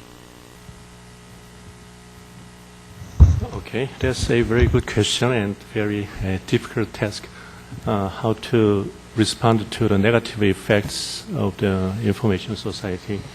As I mentioned during my speech, for the last 20 years, Korean government has intensively driven to promote and expand the usage of internet and in other words, the computerization and the informatization kind of things.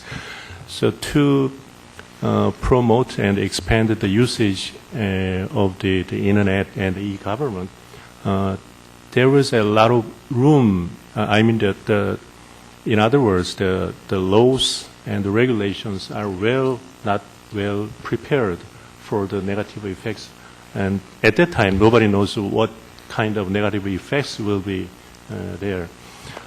So the reason why we try to change the strategy from the promoting the informatization by emphasizing the positive effect of the information society to the actively respond to the negative effect of informatization by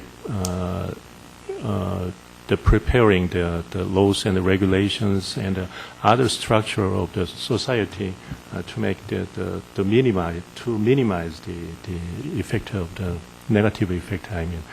But that is not easy task since as you know the culture and the behavior that is prevailed in the cyber world is quite unpredictable, and the speed of the spreading the bad things is so fast, so we don't have enough time to respond to the timely. So we have to work on it. It's another very good area. The U.S. and Korea work together. Until the May of this year, I had been the commissioner of Korea Communications Standard Commission, and I had a chance to visit the FCC this February and had a meeting with the Commissioner Eiderstein. He has the same name, right? Similar. Yeah. Anyhow. And in discussion with Commissioner Eiderstein, I found out that we had the same concerns about the negative effects in the cyber world. And both FCC and the Korea Communications Standards Commission had been working on it, how to minimize that kind of things. So anyway, that's a very good question, but I know that I didn't give a very good answer. Sorry about that. Before closing, and I'm going to close in a second, I'd like to take the prerogative of the moderator and to make a couple of comments. We've been talking much about what's happened to the United States and what has happened in Korea. Dr. Kim has raised, I think, a very important point, which is ICT with clouds and all of the developments are global. So that ultimately the United States or Korea or the developing world are not in different boats, they're all in the same boat. And that it is very important over time to get some agreement of how to use this rapidly expanding technology, which is a job creator, which has the possibility of creating environmental pluses, but which we do not have international agreements on how to use. And that what I've heard here this morning is that there is a good deal of consensus about general directions that we need to go among both the Korean participants and the U.S. participants, and that there is an opportunity, I would suggest, for greater cooperation in developing the kinds of principles, norms, and ultimately rules that would lead to a greater global prosperity, including the developing country. The World Bank has been kind to provide us this, but so we should keep in mind that it is not just U.S. or Korea, but the whole world that is going to benefit if we get this right. And if everybody goes in totally different directions, it's not going to collapse, but it's not going to maximize. It's not going to be as robust as it could be, or as beneficial as it could be for the world. With that, I would like to thank the speakers, thank the panel, thank the audience, and suggest that there's probably coffee waiting outside. Thank you. Thank you, everybody, for the session one panel discussion. Now, as Professor Aronson said, we'll take a brief coffee break. We're a little bit behind schedule, but we'll go from till about 11 o'clock.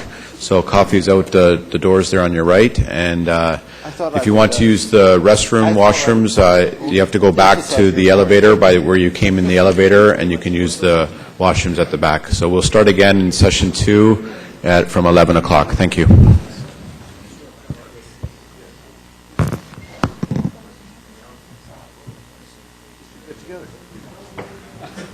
Thank you very much. I enjoyed your discussion.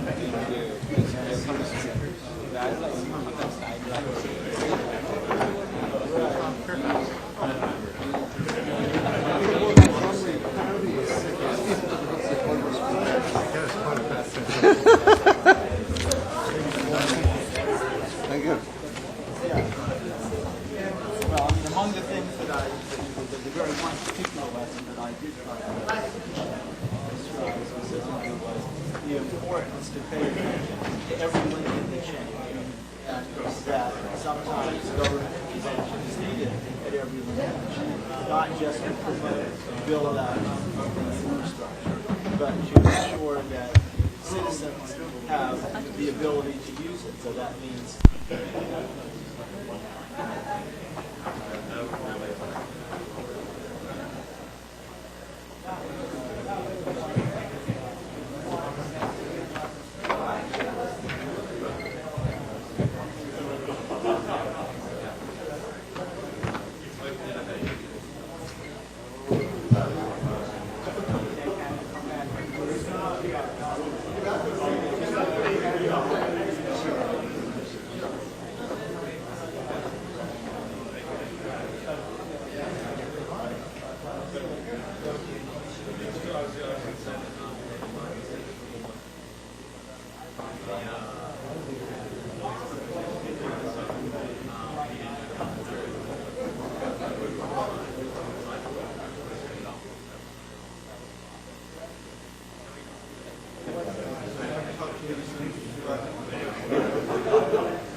Testing 1 2, checking 1 2.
Testing 1, 2.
I think you got the better deal. No, but it's a pleasure to meet you. Really. This is kind of thing I can do on your Wednesday.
없어지는 거니?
Very, very nice to meet you.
Okay, everybody, I think we're going to get underway with our session number 2. If you could take your seats, please.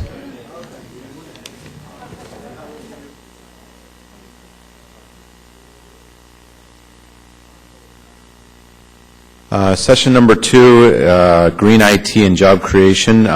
We're just going to go straight to panel discussion. Our moderator for this session is Professor Reddy from Carnegie Mellon University. And I think if all the panelists can come up on stage, and then Professor Reddy will do brief introductions. Thank you.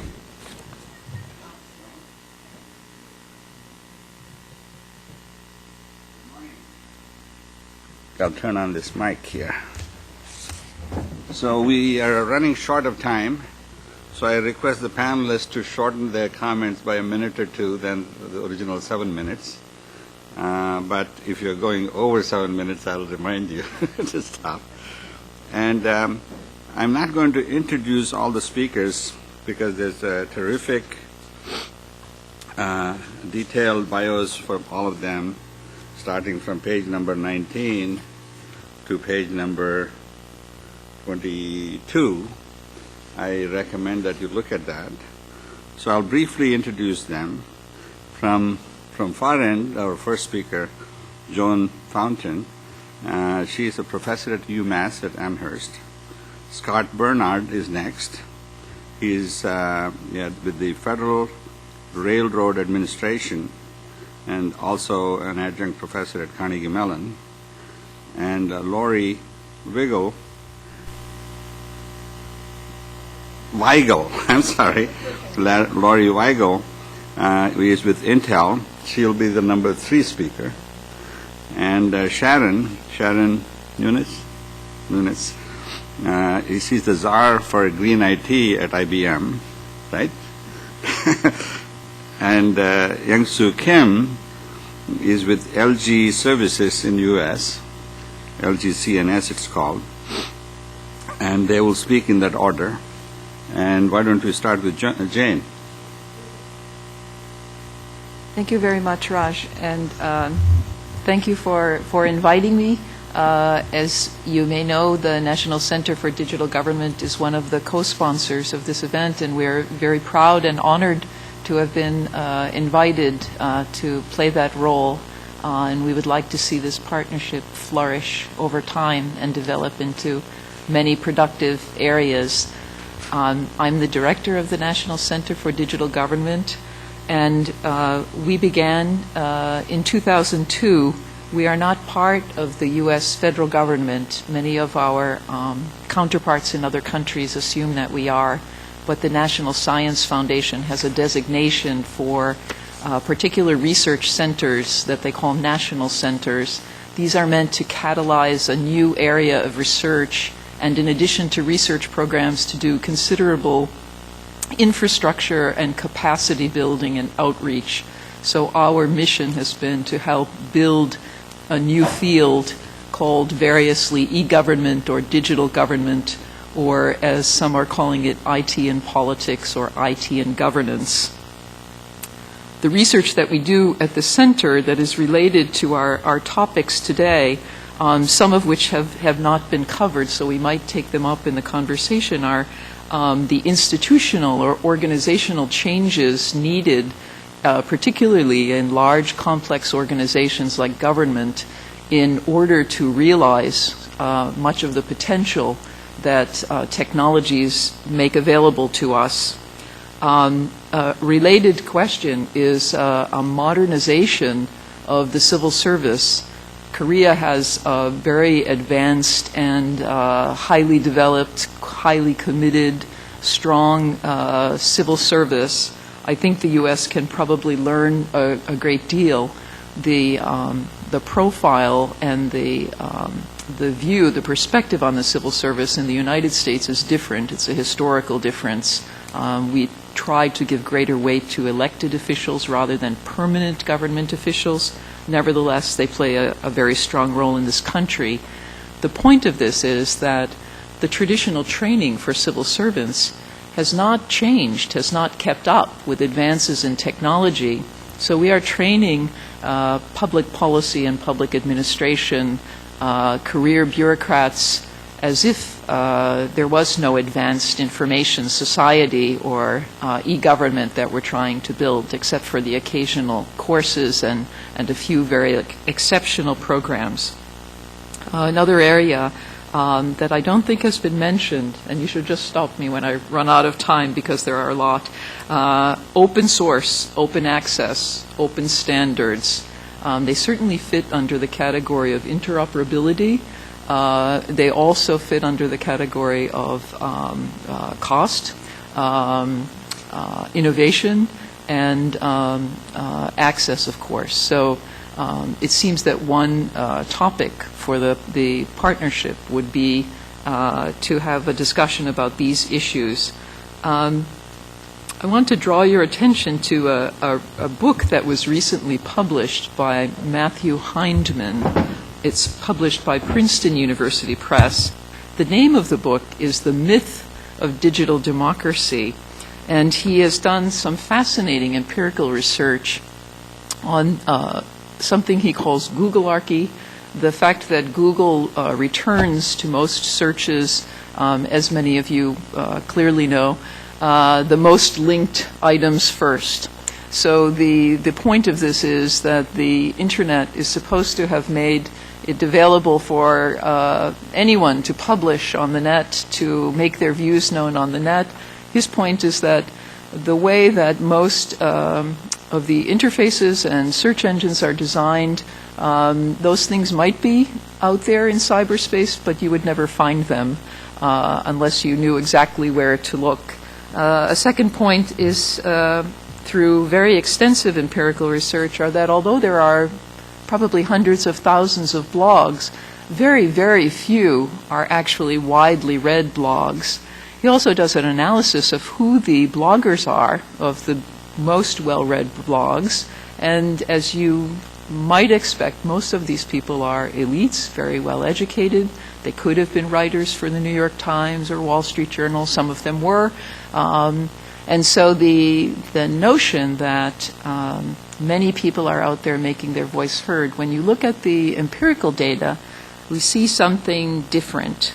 And then overall, in the U.S., we have very, very low actual political usage. So these are points because the issue of e-government has been raised, and they are not at all to dampen our enthusiasm for this area, but to generate some empirical reality, because if we're going to make progress, we have to know what the empirical facts are so that we can move forward.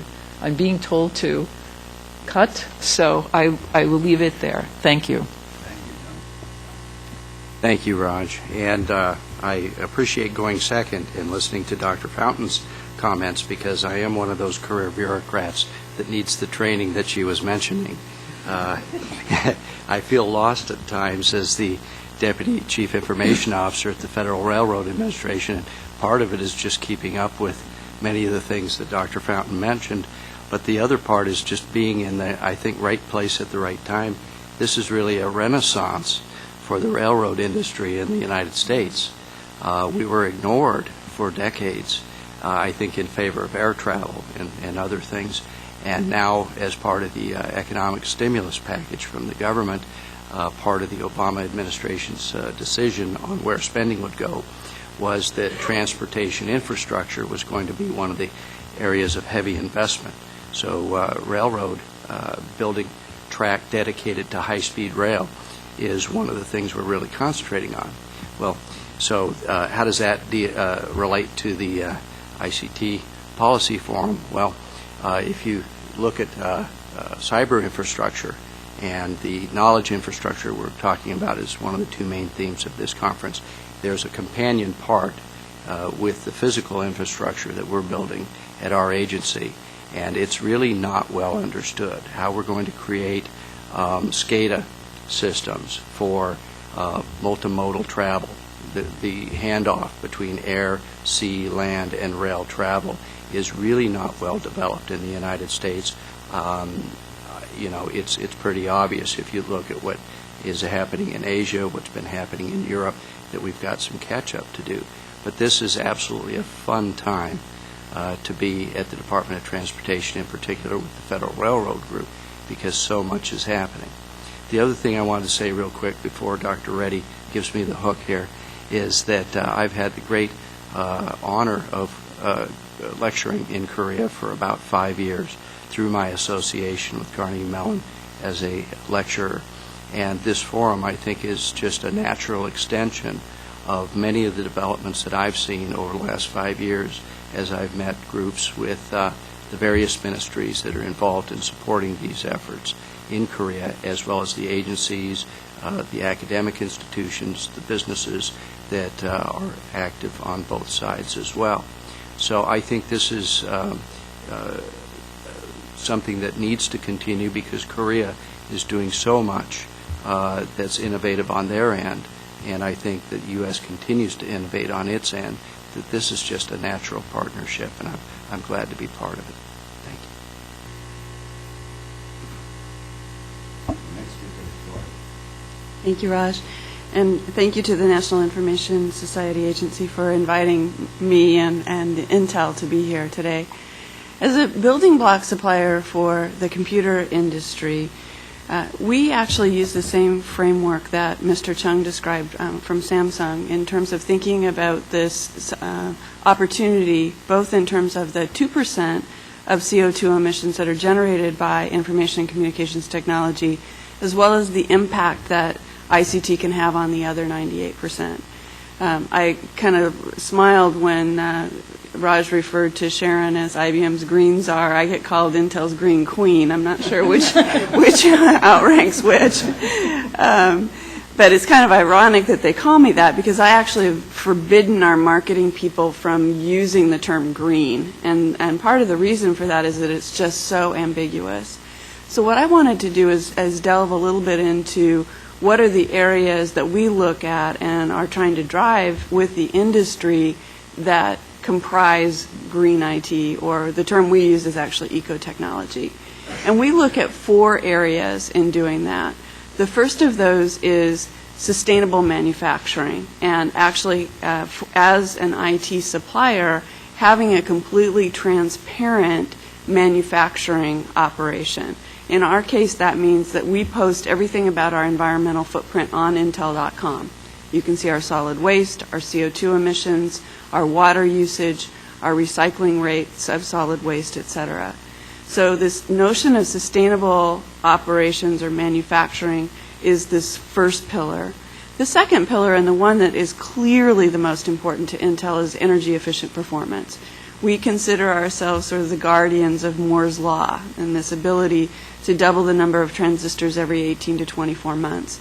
Most people think of that as the means to deliver greater performance, but the reality is we're actually also delivering energy efficiency with Moore's Law and generation on generation improvement. And if you look at the last 30 years, we've actually reduced the energy per transistor by a factor of 1 million over that period of time. So this notion of energy efficient performance is, we think, really critical. Now, how that manifests itself actually in the marketplace is if you look at products that are shipping today versus what's in use, you see dramatic improvements in energy efficiency.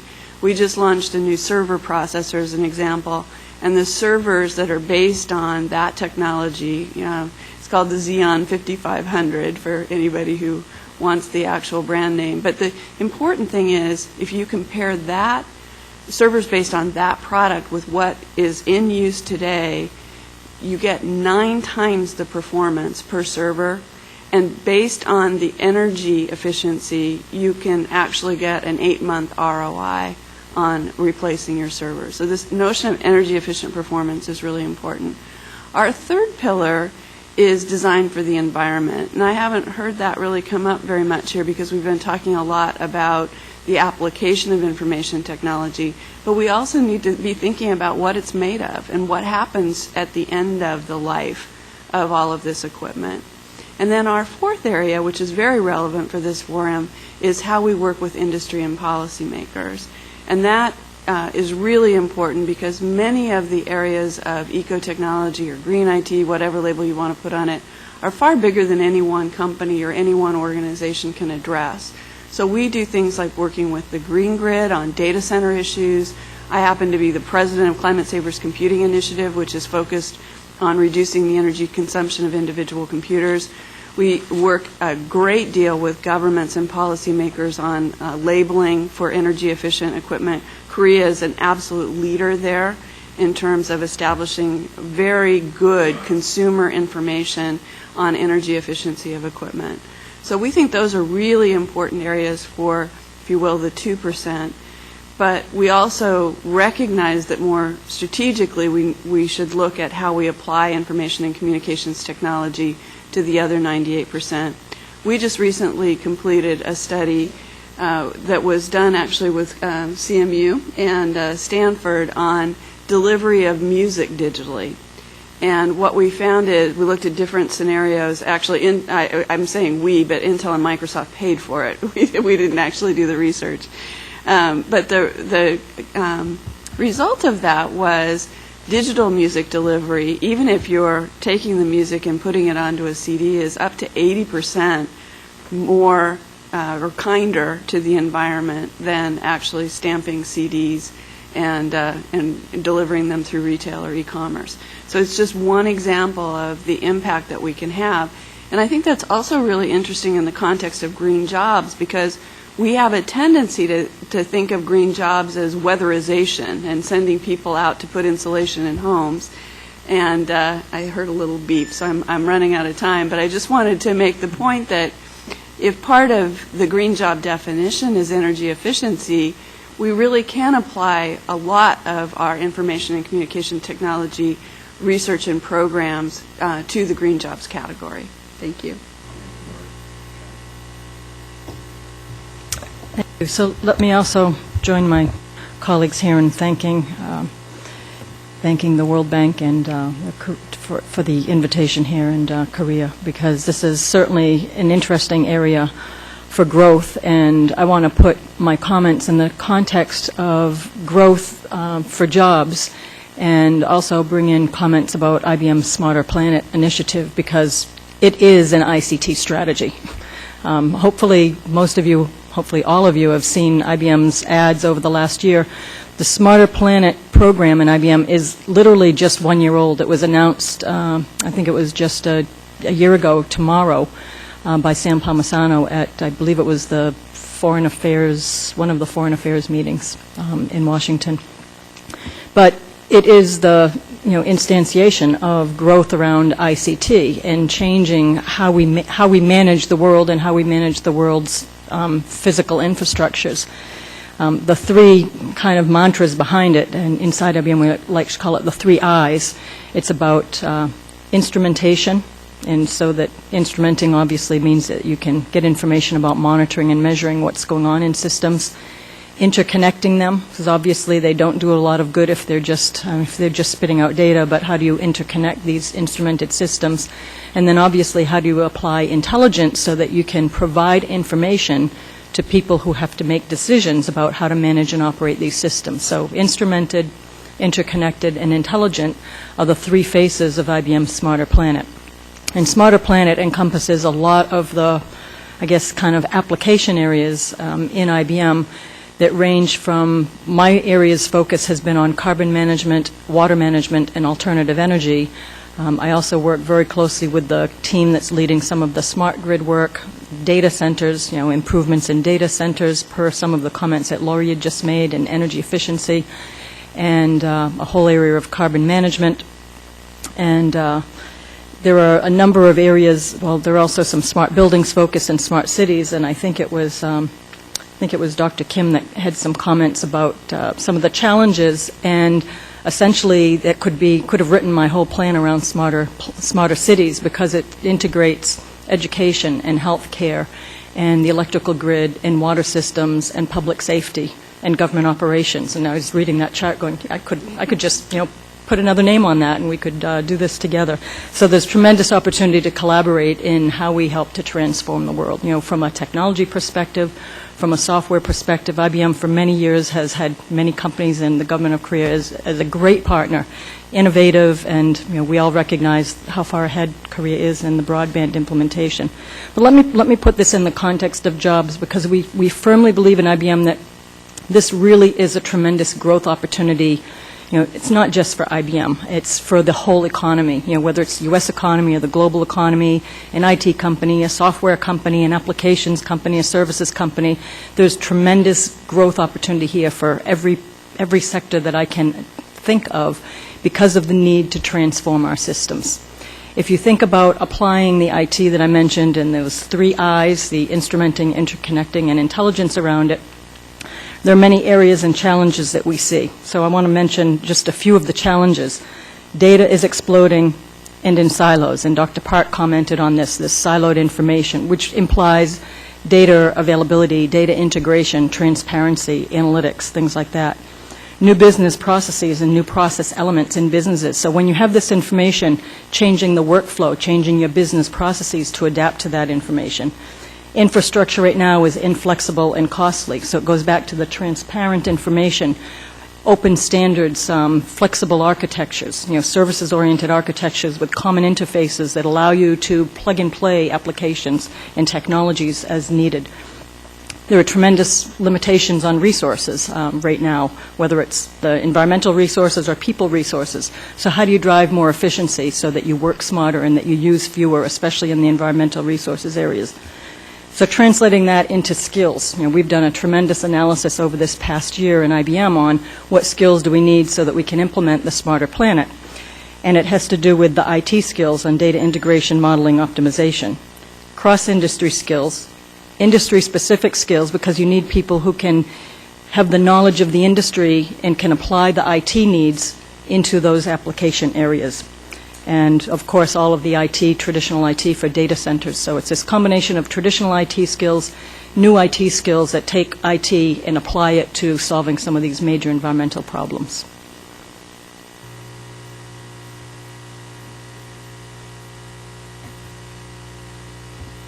Hi, I'm working for LG CNS. CNS stands for Consulting and Solution. LG CNS is one of LG's affiliates, and mainly focusing on IT service and system integration jobs. Unfortunately, traditional IT service areas market is very saturated.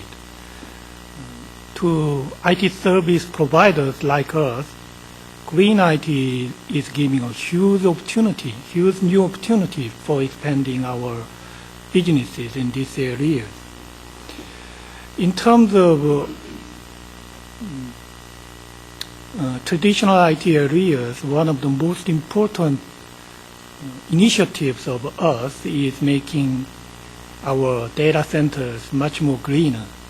We are operating more than 7 data centers, not only in Korea but also in overseas. As you know, the data center, the electricity consumption is very huge. Maybe a big data center's energy consumption is as same as small or mid-sized towns' energy consumption. Our most important initiative is to reduce energy consumption of data center by use of high technology such as virtualization. By taking advantage of that new technology, we can drastically reduce the number of servers in our data centers, not only the number of servers, but also the space. And in conclusion, we can expect to save the electricity by up to 20 to 30%. Another one is ubiquitous engineering areas. In our company, there is a very interesting organization with the name of ubiquitous engineering. I'm wondering if the term ubiquitous is familiar with American people. It is not so easy term for ordinary people to understand, but the term ubiquitous is very popular term in Korea, such as U-City, U-Engineering, and so on. That means IT can be everywhere in the world. We are driving a lot of green IT related initiatives with this name, ubiquitous engineering. The first one is renewable energy areas. LGCNS is not only as an IT service provider, but also as main business developer and integrator. We are setting up the solar farm facilities in Korea. We already completed as many as 13 solar farm facilities in Korea. And interestingly, LG affiliates are well vertically integrated in doing this kind of initiative, from solar panel production to the project financing and management and plant operations. LGCNS is playing a key role in doing this kind of initiatives with other related LG affiliated. And one of our most important roles in this area is to provide cutting-edge plant operation and management systems so that the plant can maximize the operational efficiency. The second important initiatives in green IT areas is smart grid. Smart grid initiative, which Korean government, the Department of Knowledge and Economy is driving nationwide, is the most representative IT convergence and green IT initiative. It is an integrated business that includes smart metering and electric vehicles and the utilization of renewable energy such as solar and wind. Korean government is trying to create more than 500,000 jobs in these areas until 2030. And Korean government already launched the pilot project in Jeju Island. LGCNS is deeply involved in this initiative with other Korean companies and foreign companies for realizing that initiatives in Korea. And we, as a system integrator, are going to play a key role in making blueprint of this pilot and materializing business model and providing convergence IT technology. The next one is intelligent building system and ubiquitous city areas, which was already mentioned in Dr. Kim's presentation in Songdo City. For several years, LGCNS has been deeply involved in these big initiatives in making U-Songdo U-City project, especially focusing on intelligent building system areas. As you know, Songdo U-City is oriented to Northern Eastern Asian economic hub. The core of the business is to maximize the resident satisfaction and energy saving by use of intelligence for the city's core functions such as transportation. One more thing, the last one is transportation area. Okay, got it. Very much. I now have a question for all the panelists. Think of yourself as God, okay? If there's one thing you would like to happen before next year's G20, G20 is going to be in Korea next year, which would promote the purpose of this workshop, this forum, which is green IT for Korea-U.S. ICT forum, right? If you were God, what is the one thing you would want to do, and how would you get the President of the United States and the President of Korea to sign on to it? Let's start with John. Thank you very question. My microphone won't go on, so I will.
Something.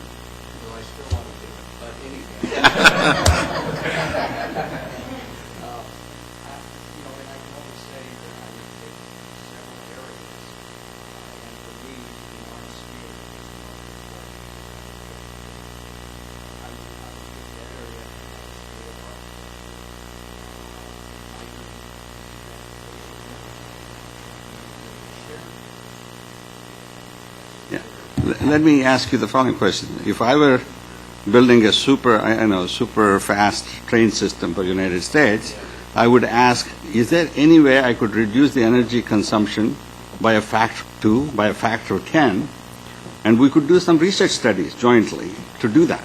Yes, absolutely. Are you doing it?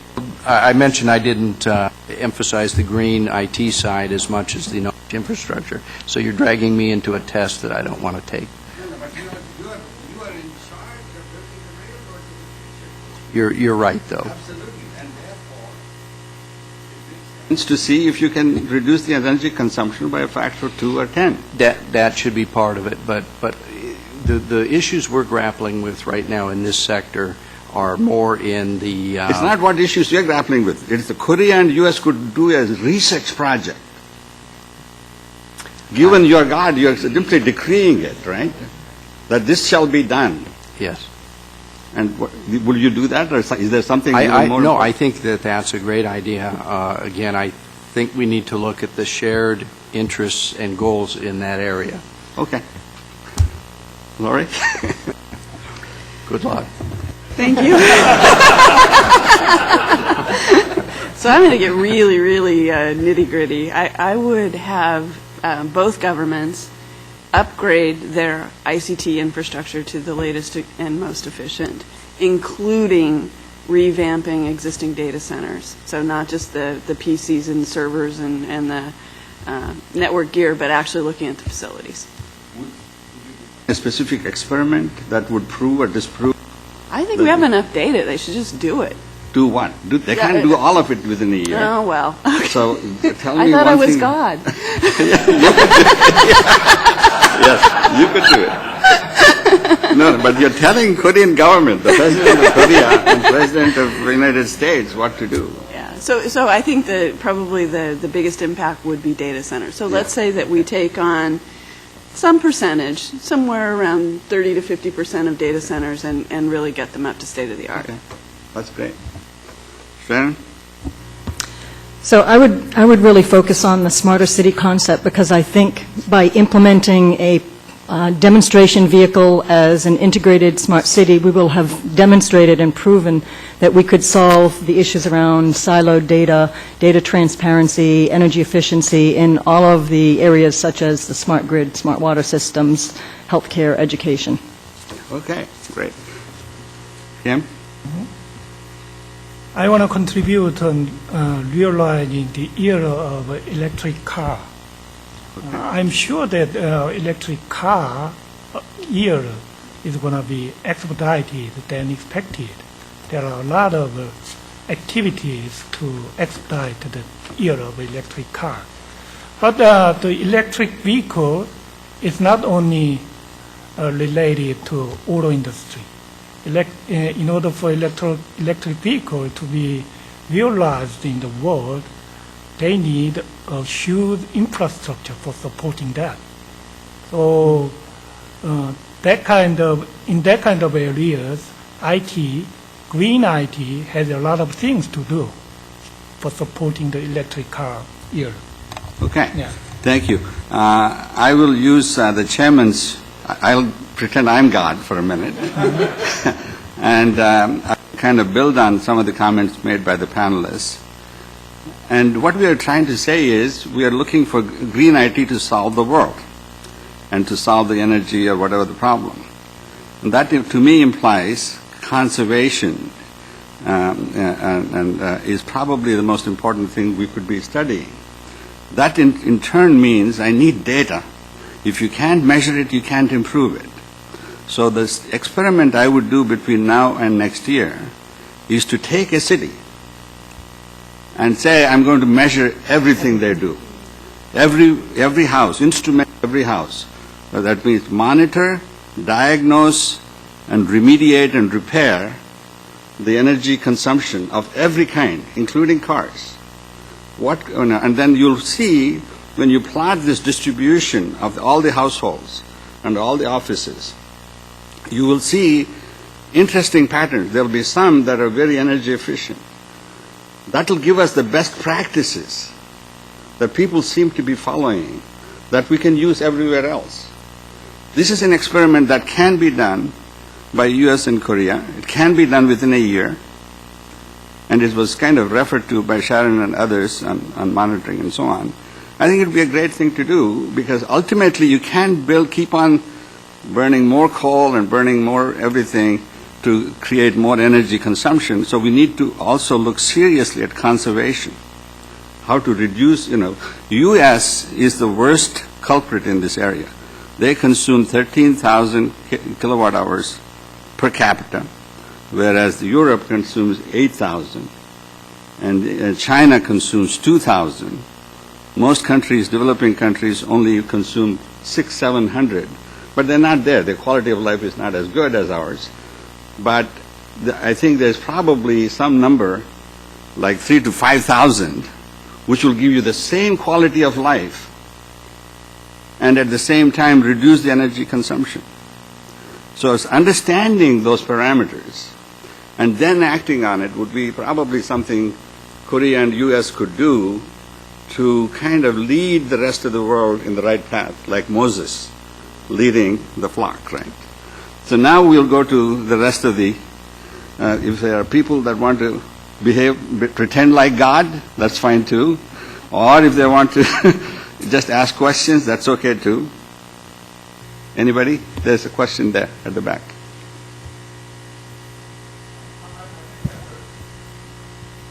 I think that's a really good idea, but I think it'd be even stronger if it had the architectural framework like Scott recommended. So I think that would add to it. I did have one actual question. Do you think there's a common vision as to what a green or a green IT job is between the U.S. and Korea and a developing country? And then also, given what that vision is there any expertise to carry those out, and are we training the students in our universities and high schools to do those? Well, I think the answer, and Lori commented on it, that the definition of green depends on who you ask. If you get 10 people in a room, you probably get 15 variations. And As far as the training and education goes, it's something that we've been spending, as I referred to very briefly at the end of my comments. We've been working with universities around the world to help them to develop curricula that would help them to integrate IT into a lot of the green, if I can put it in quotes here, green type of jobs, environmentally friendly. And this reference that I made earlier to incorporating IT into the domain areas, because it really is, you need both. You need the core IT expertise, but you also need people who can translate the IT part of the world into, water systems or into traffic systems or into healthcare systems. And so you need people who are conversant in both of those domains. And that's truthfully a piece that we've found missing in our whole, focus around Smarter Planet. Another area where, again, I think universities, we've been having this discussion with many of the leading universities over the last 12 months, is you really need to think about this as a systems and engineering approach. You can't think about these in silos, and a great example is the focus on growing corn as gasoline replacement, and the frenzy that created around growing corn for ethanol, and then the fallout, which meant you now need a heck of a lot more water to grow the corn, and you're going to have implications in the food sources. So if you really think about these as an ecosystem of problems that need to be solved, it drives also the need for more systems dynamics thinking and for systems engineering approaches, which are, in my opinion, sorely lacking. So again, collaboration of industry, government, universities is going to be critical for driving that next generation of jobs. So I think it's a tremendous opportunity for all of those sectors to really contribute to the growth. Yeah, I want to follow up with Scott. I didn't let you complete your architecture thesis. The question I have is, at the end of the year, how do you know you are succeeding or failing? Oh, all right. If the goal is to create the architecture, you really just have the roadmap.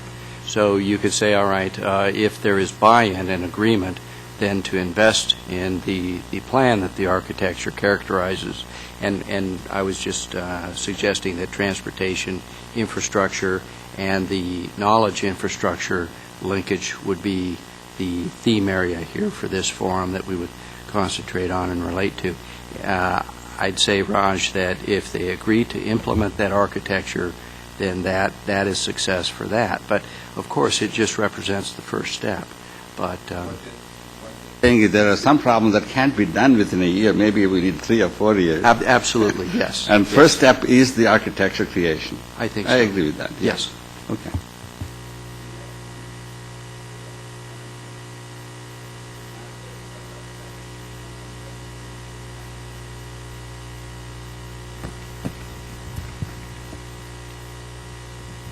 As a professor, I don't get to play God very often. I'll give you a specific one, but it's at the other end of it, which is under that circumstances, I would guarantee that individuals owned their own data and that they had a mandate similar to number portability, that they could move their data from whichever provider was holding it to whichever other one they wanted.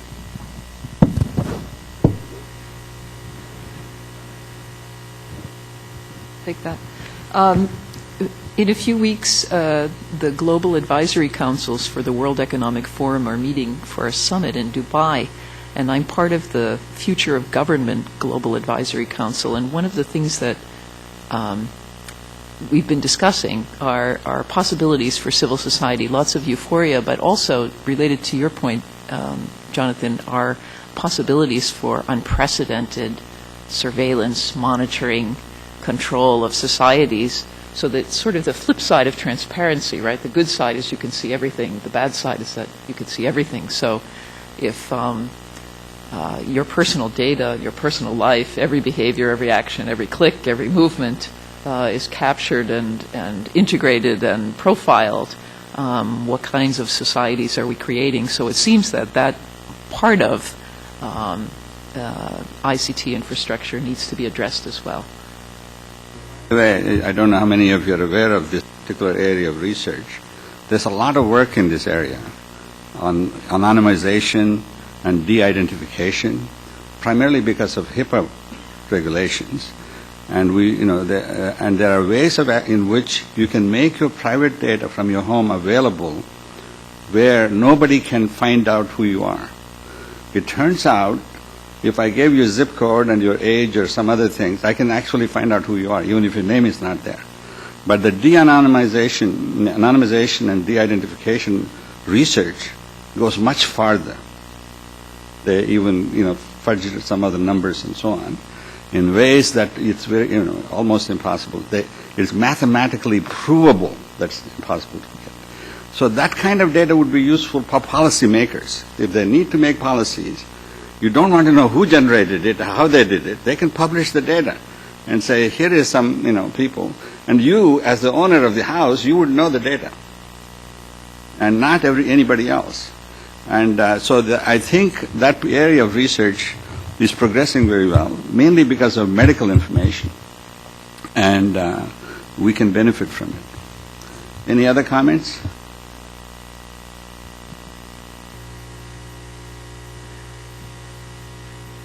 Well, not comment, just questions. The smart city related, and I know in Korea we try to make some pilot city in Jeju Island for the smart grid basis, and I'm not sure in the United States inside there is a pilot program to make a smart city, and if we have both cities, you can choose. This is the homework for you for the before GICT training. I propose one thing, more details. So we can choose 2 smart cities, and we can make a standard. NIST is now doing the standard activity, and we jointly and feedback the results to the standardization also, and also unified interface and many things.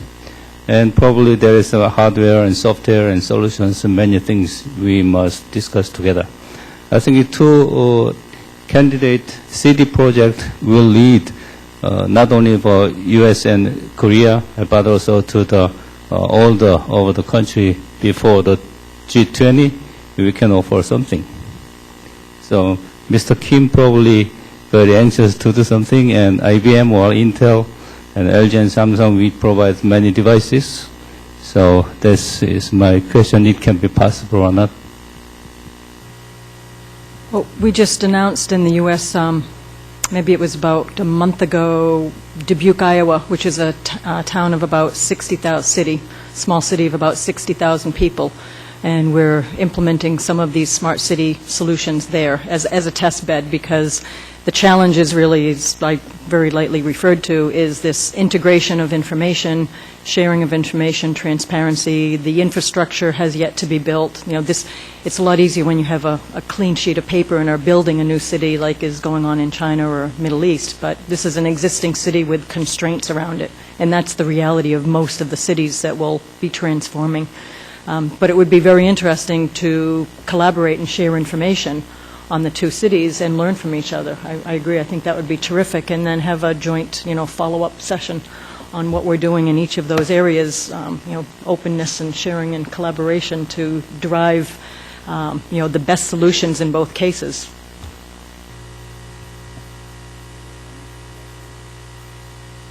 Just a question. If we create smart cities, I can see why we would want to bound the problem that way. What about the peripheral areas around the city? Is the idea that you would move outward over time, or could we create a scenario where we have smart cities and dumb peripheries? Well, you could, if you're not careful, but one of the areas that we're looking at is how do you deal with the rural areas, right? It's probably a different solution there, right? So you can see that there will be some creepage beyond city boundaries, but at some point, right, you can't have the same physical infrastructure in the city as you do in rural areas, and that's a huge problem that, I don't think we've come up with a good answer for it, but we know that it would be something more along the lines of a distributed system, whatever that means for electricity, water, just information in general. So it's something that I think we'll learn over the next few years with some of these initial implementations. How far can you extend it and still be cost effective? I should also comment, too, that there's a tremendous social implication here, and I think it was referred to this morning, the social inclusion. And I think that Professor Aronson also commented on some of the issues there related to, bringing the people along. This is not just an IT solution, but bringing the people along so that they understand how their own actions integrate with the smart city, if you want to call it that, or smart building, or whatever, whatever piece you define, because there are tremendous implications for how people actually will react to and interact with these systems. That is a great research topic. Raj, a quick comment. Actually, this has captured my imagination, because if you could take a city, let's say, like Dubuque or a city in Korea, and capture the various grids, the information grid, the transportation grid, the utility grid, and look at that on an integrated basis, and then, that could be scaled either up or down to smaller towns or to larger cities. I think that's a very interesting thing when you say apply a green benchmark against all of that, to say we need to be able to do all of those things on an integrated basis, but practice conservation when we're doing it. Because as you made me think about, well, what if you go out to the local area, the rural area? I started thinking about, of course, the transportation piece of it. Smart transportation is still really a leading edge set of issues that I think needs to be explored much more, and it goes right with that information grid and then provisioning grid set of questions as well. It all needs to be looked at together, and then I think a neat kind of bookend to it is that green IT, or just general, how do we conserve? I think that's a great context for that experiment.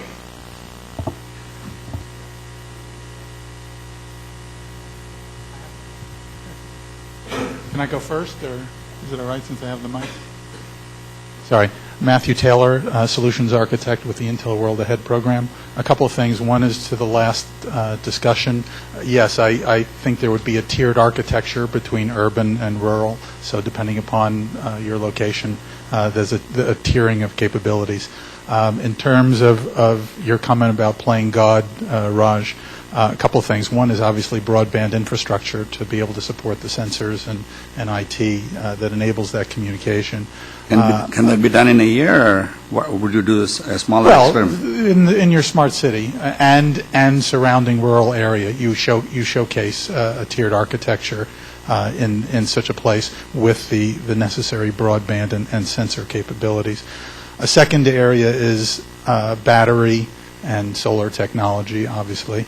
A third area is, and this is probably an Intel space, which is client computers and computing devices that have instant on, instant off, and are very appliance-like, that enable either, like your video game, you plug in a cartridge and maybe that's a virtual machine, which changes the function of the generic hardware. So devices that are much easier to use by the masses. And then the fourth is in the area of vehicles, and this kind of relates to a question, and would love to talk with you guys afterwards. But one of my thoughts has been vehicles that can actually engage and disengage from some sort of infrastructure, something like a rail system. So what that enables is a car with much less a vehicle with much less distance capability. So for example, I as a commuter get into a vehicle, take it to some sort of location where I can, like on a Disney conveyor, drop it off, go to the high-speed train, and then maybe even on the other end of that train, I pick up another shared commuter vehicle. So one of my thoughts, just playing God, has been if there's this ability to have these shared electric vehicles, which would enable some sort of connectivity and disconnectivity, at least for the purpose of quick transition to mass transit. Thank you. Just one real quick. The technologies associated with surface transportation and embedding sensor grids into roads and such, and then carrying it over to rail and air transportation, that's all been going on for a while, but more of it needs to occur to provide some of the integration and the quality of life things that would come out of your suggestions. Just very, very quickly, because it's come up now, the ideas about building IT into application areas and this proliferation. On my campus, we now have 5 or 6 of these emerging programs. It seems that one should also be, going back to earlier comments, one should also be in the area of e-government as a key application area for, because all of these ideas will take policymakers who don't take a long time to start to appreciate what's being talked about and could actually start to envision the policies, the regulations, the economics of it, the budgeting, etc. So we really need people who have that newer skill set.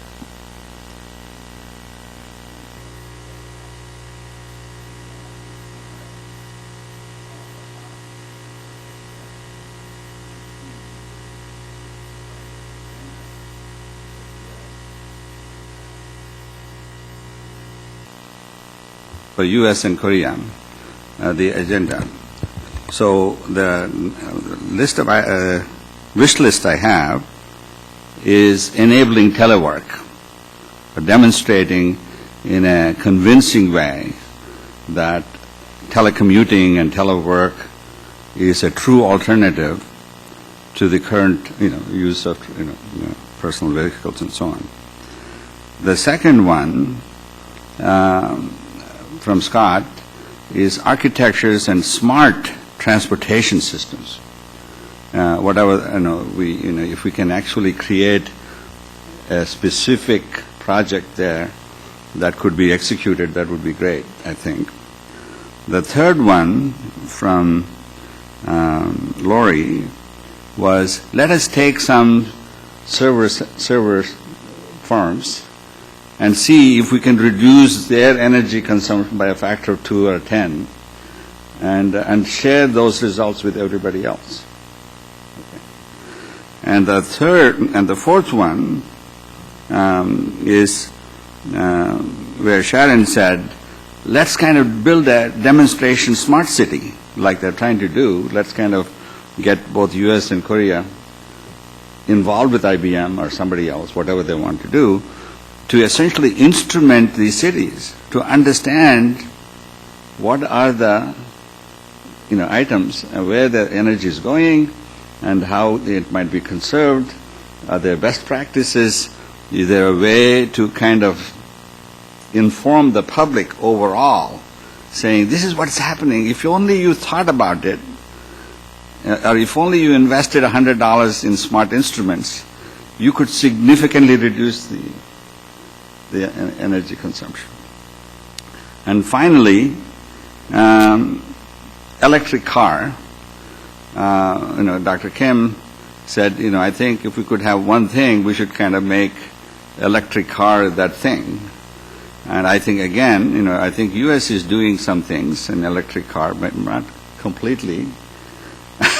But if there's a way of creating a national project between the two countries, and involving the Hyundais and the Fords of the world, and say, build us a truly efficient electric car that's non-polluting, doesn't require batteries. I think that there was some question about smart batteries and so on. That would be very interesting. So that's my summary of our session. So you have a lot of work to do, Dr. Kim. Okay. The session is over. Thank you very much.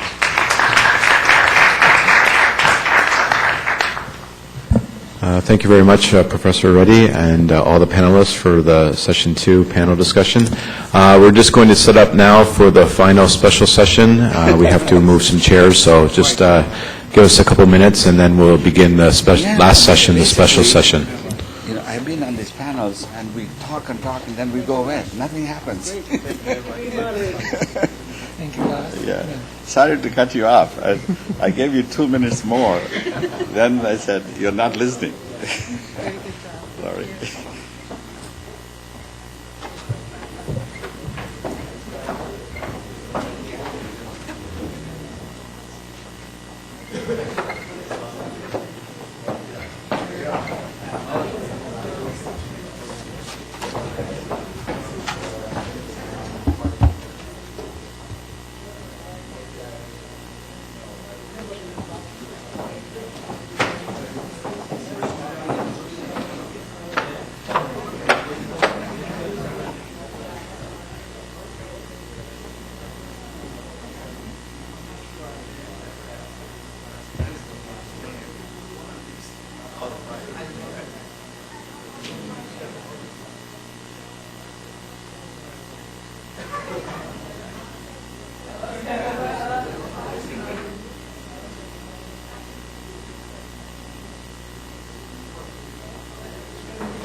Testing 1 2. Test 1 2.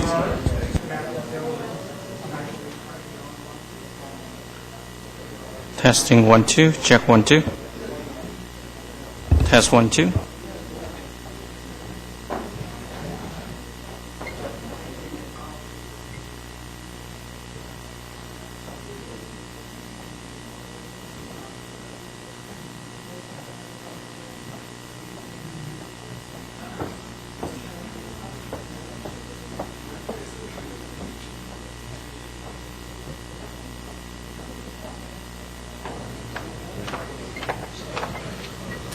All right, so we'll get started here on our special session, last session. So please call up our moderator, Valerie DaCosta, Program Director at World Bank, and the rest of the panelists. Please come up to the front, and Ms. DaCosta will introduce, and we'll start the special session. Special session title is Mobile Applications, the Next Wave. So we'll get everybody up to the front and begin shortly. Thank you.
So, colleagues, good afternoon. I'm Valerie DaCosta. I'm the Program Manager of InfoDev, which is a program here at the World Bank.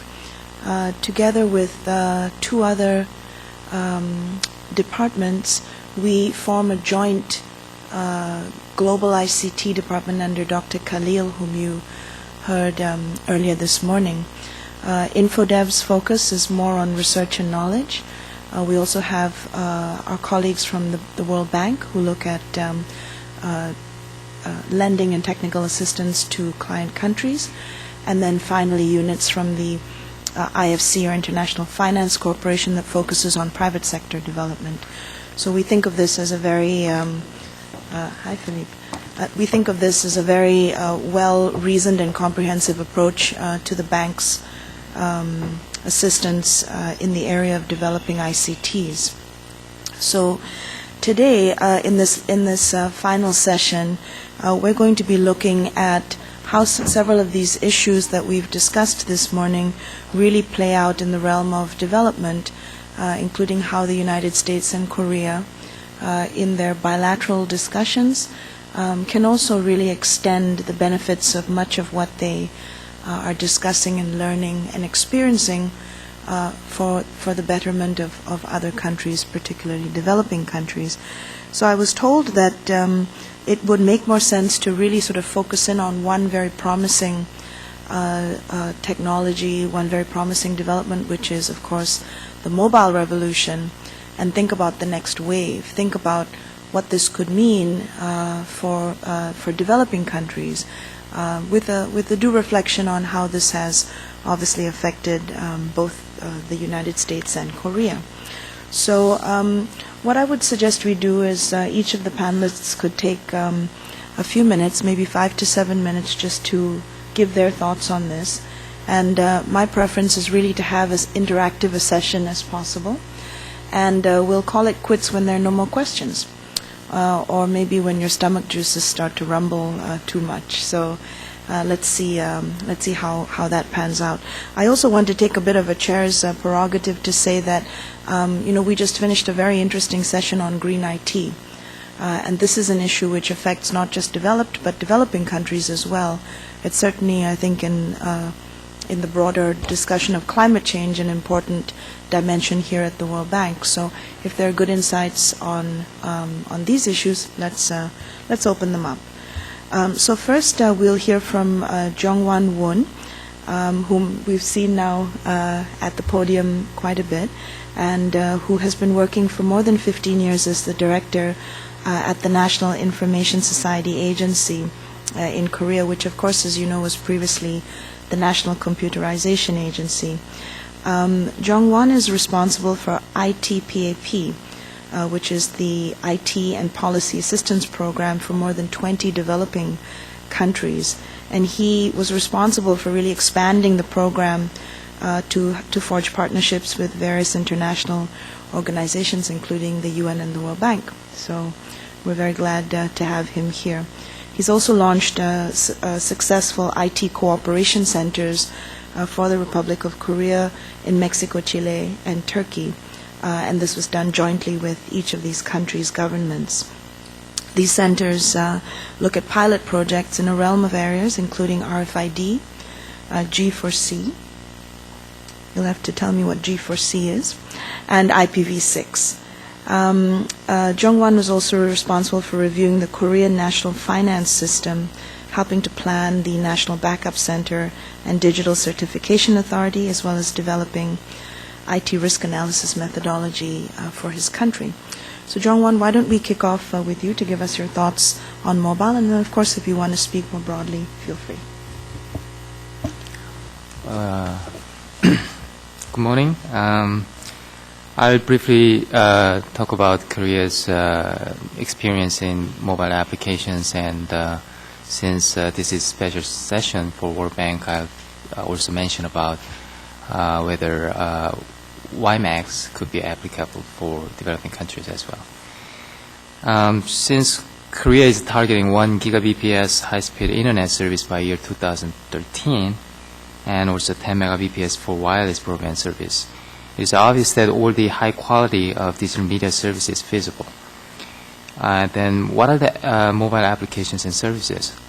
In Korea, 3G or 3.5G are popular already, and Vibro, which is Korean version of WiMAX, is in service, but we have only 250,000 subscribers because service areas are limited to certain cities. Also, service providers, mostly telcos, are reluctant to invest in Vibro infra because it competes with their own services, 3.5G or upcoming 4G. But recently, we are observing different applications combined with different areas, such as Hyundai Motors and Kia Motors issued a joint statement with Korea Telecom in September announcing the launch of cars equipped natively with Vibro starting from year 2012. So cars will be enabled with high-quality movies, driver-tailored services such as traffic conditions, weather forecast, or emergency information systems. Digital media services, media broadcasting, DMB. Korea is the first country to start the satellite DMB and the terrestrial DMB. 40 million DMB receivers were sold in Korea, and 40% of the new cell phones have the capability to watch DMB. RFID and user sensor network services are on progress for both public and private sectors, such as auto industry, logistics, textiles, electronics, agriculture, defense, disaster recovery, to name a few. And as Dr. Kim mentioned, Songdo Intelligent City are designated. Intelligent City and other cities are designated as RFID USN cluster city also. Smartphone is getting popular, and though the boundary between mobile phone and smartphone is becoming dimmer. There are tons of applications out there, and smartphone OS is competing each other, as we all know. And in Korea, it's not an exception. In my humble opinion, mobile applications will move to where market is moving. Telcos and service providers will invest to the areas where market is moving, and it's becoming harder and harder for government to direct the investment, at least for Korea's case.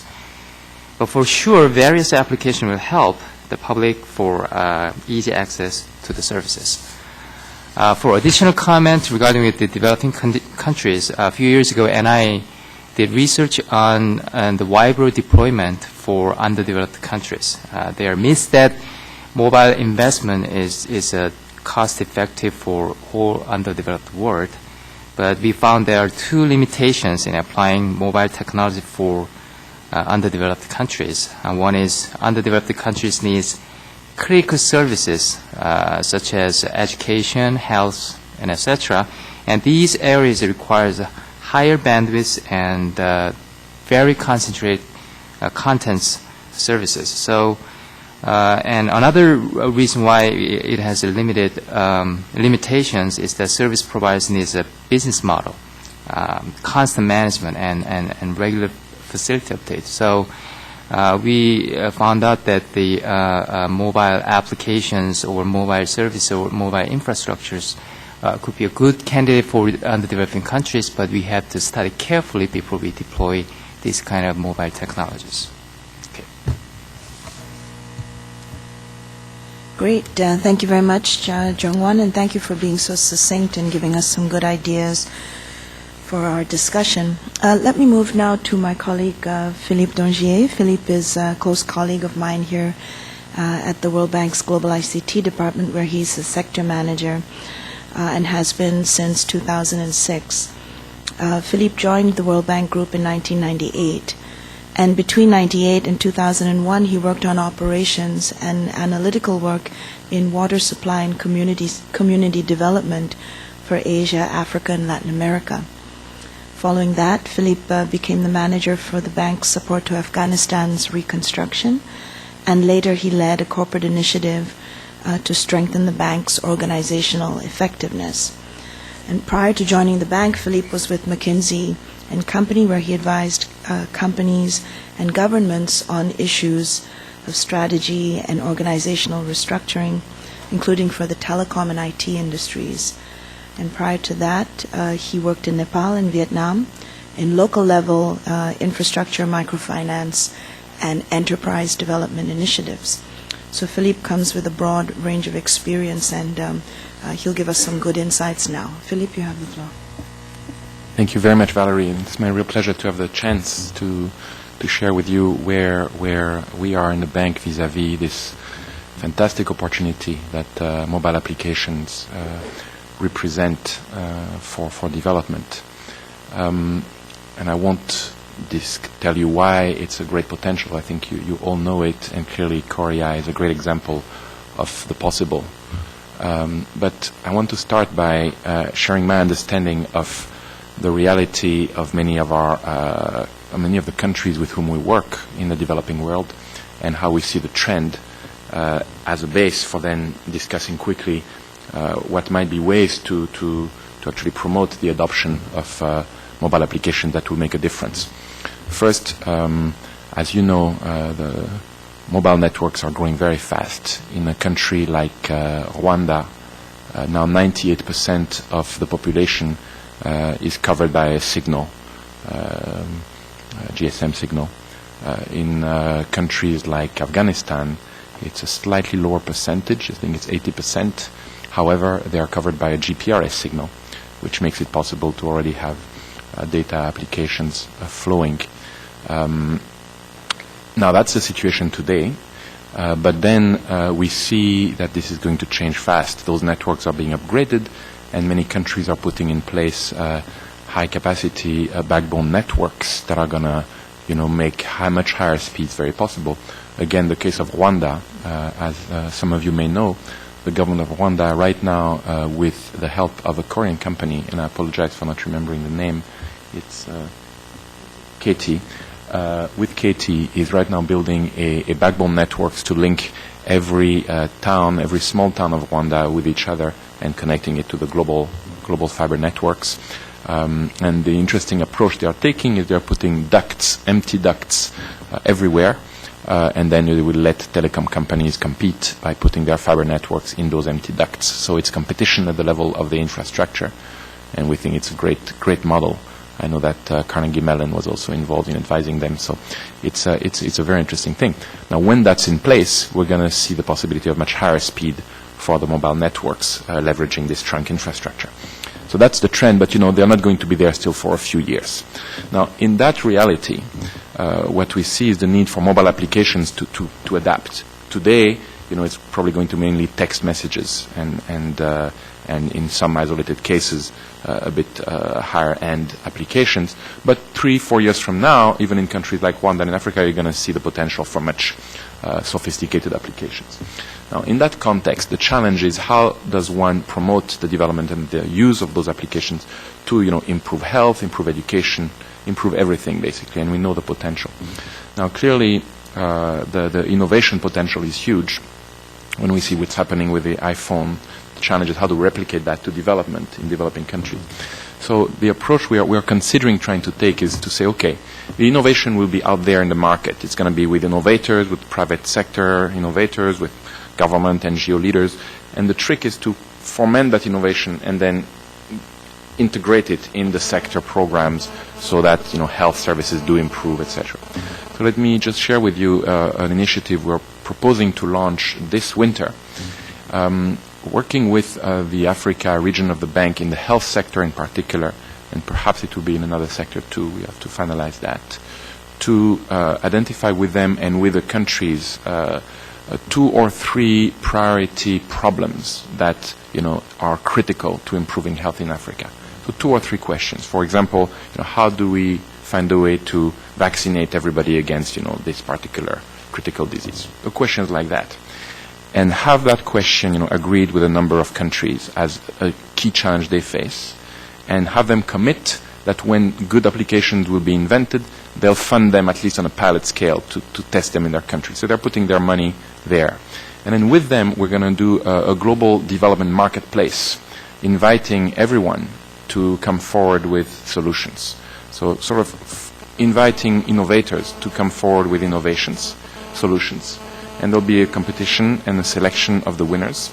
And the winners would then be funded by those countries to implement these winning applications. So we're thinking of a model like this. Now, clearly, as you can tell from the way I'm describing it, it's not yet fully mature as a concept, but it is maturing, and we will do that as a next wave of development marketplace, which the World Bank has been doing already for a number of years. And I'm just telling you this story to illustrate the thought that, well, the innovations are going to be out there in the market, and we need to get them, and then we need to find a way to bring them to the developing countries' realities. And obviously, this has to be a very dynamic, fast-evolving field. The applications that will work this year will be outdated 3 years from now. So there has to be a way to do that. And I think it's our collective challenge to find a way to do that. So we're just starting in this very promising field, and we think the potential is immense across all sectors and for many, many countries. And clearly, as we do that, we think that Korea would have a lot of knowledge and experience and value to bring to the table. Thank you. Thank you very much, Philippe, for some of those insights on how the bank is approaching the promise of mobile communications, including in the health sector that Philippe just mentioned. And thank you also for being succinct. So the last speaker is Tomasz Janowski. Tomasz is the founder and the head of the Center for Electronic Governance at the United Nations University's International Institute for Software Technology in Macau, where he's also a senior research fellow. Tomasz has authored numerous publications on computer science, software engineering, and electronic governance, and has done a range of development and capacity building projects in the areas of ICT and electronic governance. In particular, he founded a series of international conferences on theory and practice of electronic governance, and led the government program to build a foundation for electronic government in Macau, where he lives, called eMacau. He also started an initiative to build a global community of practice for electronic governance called the UNEGov.net. So Tomas really brings a range of expertise in the area of e-governance with his position at the UN. So Tomas, why don't you take the floor now? Okay, thank you very much, Reddy. I'd like to start express my thanks to Dr. Kim and NIA for the invitation and opportunity to speak at today's event. In my contribution, I'd like to focus on the challenge of a systematic transfer of innovations, including mobile applications and services from Korea-U.S. and other leading ICT countries to developing countries. Considering the perspective of a UN organization research, focusing on research, education and training. So looking at the state of play for the mobile applications and services in developing countries, I looked into two sources, the ITU's Digital Opportunity Index and the UNDESA Compendium of Electronic and Mobile Government. The Digital Opportunity Index focuses largely on the degree to which there is an extensive mobile infrastructure accessible at the low prices and with widespread use. The index supports the measurement of ICT component of Millennium Development Goals. The recent DOI report shows that there is an overall global progress in terms of the DOI index, that expectedly a digital divide exists between high-income and low-income countries, that comparatively all regions have relatively high mobile coverage, and that Africa significantly lags other regions. At the same time, utilization measured in terms of the real usage of Internet against the access to Internet appears to be a major weakness, which cuts across all major regions. So therefore, it follows that modern infrastructure development, capacity to fully utilize the existing infrastructure through applications, services, and local content are becoming more important. So, to what extent the mobile applications are actually used in developing countries, particularly by governments, and what level of applications and services actually exist? To answer these questions, I looked at the UNDESA Compendium of applications and services in government. So according to the recent UNDESA report, there is a significant experience in the usage of mobile applications and services in health and education sectors in particular. In Africa, the leading countries in these are South Africa, Kenya, and Uganda. The applications are mostly developed by NGOs, academia, private sector, and government. Licenses for most are free. Two examples, PDAs in Ghana, Kenya, in Uganda. This is about the usage of PDAs to collect data as part of measles vaccination program. Another example, Frontline SMS, an award-winning open source software that runs a laptop and a mobile phone and turns them into a central communication hub, which can be used, for instance, for emergency response. Now, turning to Korea, little I have to add here. The Korea infrastructure will be characterized by world-class mobile infrastructure, mobile services, and strong content industry. But then, concerning the challenge of innovation transfer from Korea, U.S., and other countries to developing countries, we see a tremendous record of failures.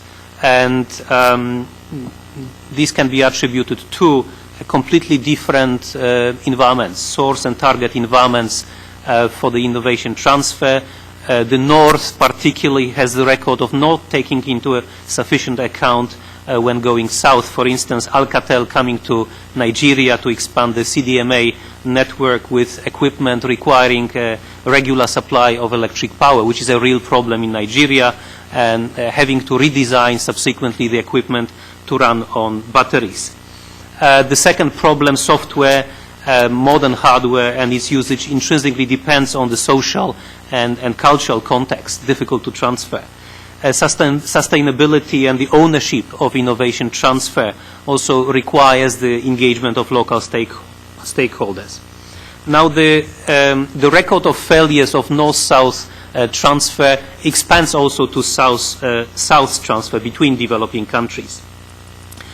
Two initiatives by UN organizations to facilitate innovation transfer between developing countries and between developed and developing countries. The GATE initiative by UNDP South-South Unit, facilitating successful exchange of systems and innovations between developing countries by matching technology needs and opportunities, and also the EGMKR initiative, electronic repository for mobile electronic government by UNDESA. Now, what really constitutes a successful innovation transfer? This seems to be more than getting the system installed and running, but more about the system being actually used and concrete benefits derived from the usage. In general, the ability to benefit in a sustainable way from the knowledge obtained by others. At least two conditions appear to be necessary for successful transfer. One is the national innovation systems in place at both the source of innovation and target on innovation. This includes participation of core actors, government, university and research institutions, and industry. What is needed is infrastructures to support innovation in terms of science parks, incubation centers, technology labs, but also legal and regulatory infrastructures. What is also needed is collaboration frameworks between countries participating in the transfer, possibly involving international organizations, and finally incentives, so encouraging participation in the innovation transfer. Besides the national innovation system, what is also required is capacity, adequate capacity of all major actors involved with the transfer, both emission and reception sides of innovation. International organizations can play a major role in facilitating effective innovation transfer by articulating the needs of the countries to serve as a basis for matching innovation opportunities, identifying various sources for provision of innovations, for instance from Korea or US, matching the needs and opportunities beyond information provision, facilitating international collaboration for innovation transfer, as well as building capacities at both the emission and reception sides of innovation transfer. Perhaps I should stop at this moment if there are any further additions. Thank you very much, Tomas, for outlining what the UN is doing in the area of assisting technology transfer and the transfer of innovation. I want to open up the floor so that we can get some questions going. Who would like to ask the first question? Okay, Nagi, you can ask the first one. Oh, yes, please, ma'am, go ahead. That's all right. I didn't see you. Hello, so my name is Mariana Dahan. I am a consultant in the telecommunication industry, and I am also doing a PhD research on the diffusion of technological innovation. So I'm really glad to be able to participate and to hear from you, especially from Thomas about the diffusion of the innovations. But I would like to get back to the initiative mentioned by Philippe about the Africa project and the one you mentioned in the taking place in wintertime. How sure are you that the industrial landscape is actually ready to produce that type of innovation? And taking into consideration Thomas's list of determinants of innovation, how is the bank ready to face that, and what actions have been done to be ready to deliver? Thank you.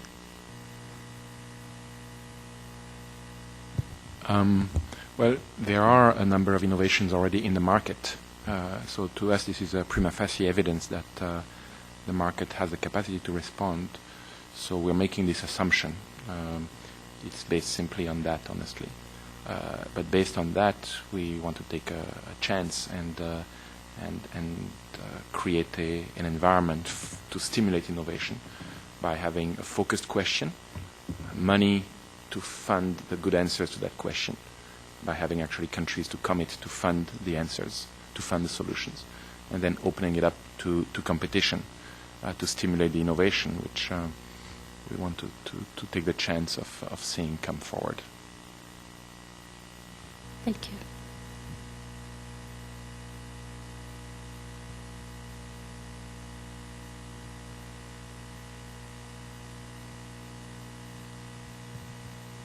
Thank you. I just want to ask particularly Korean colleague, but also I guess it's since it's about innovation transfer, if you look at Korea experience and interpret it, since it's a long journey in a sense you have gone through, in terms of its strength and its weaknesses, or its relevance to developing countries, where you would think the Korean experience would be most applicable to developing countries, and which areas you think need some adaptation to developing country context? Because you have addressed a little bit of that indirectly in your remarks. I would appreciate if you can elaborate on that. Thank you.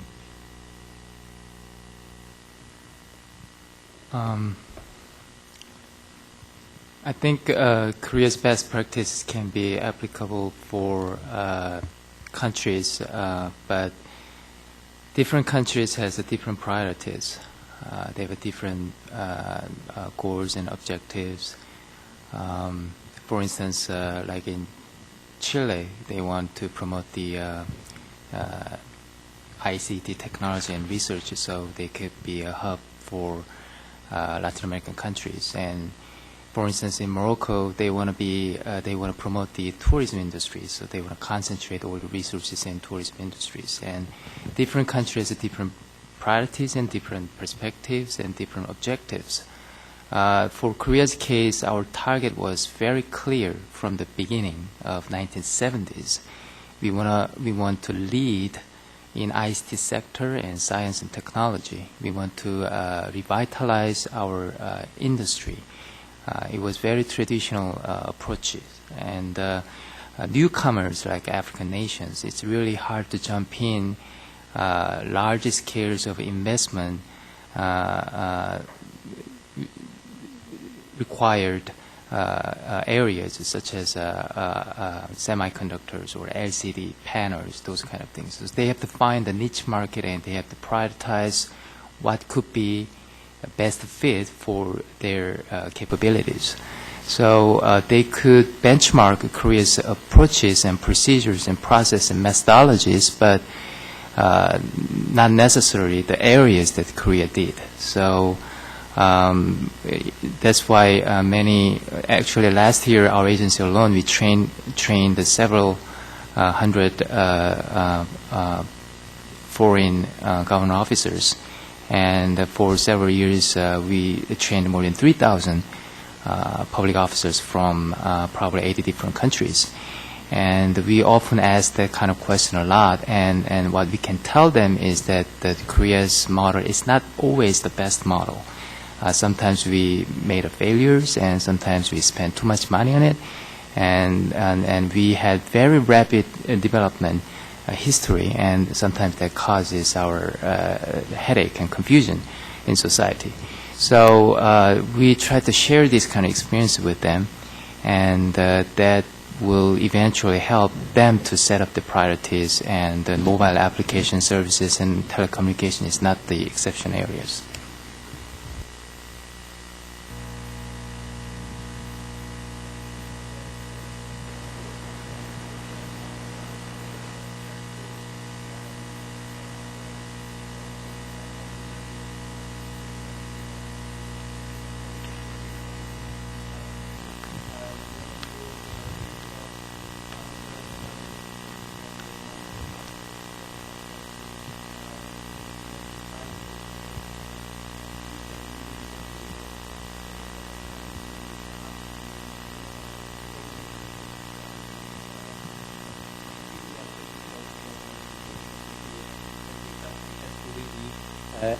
own the strategy that is developed for its own peculiar circumstances and environment.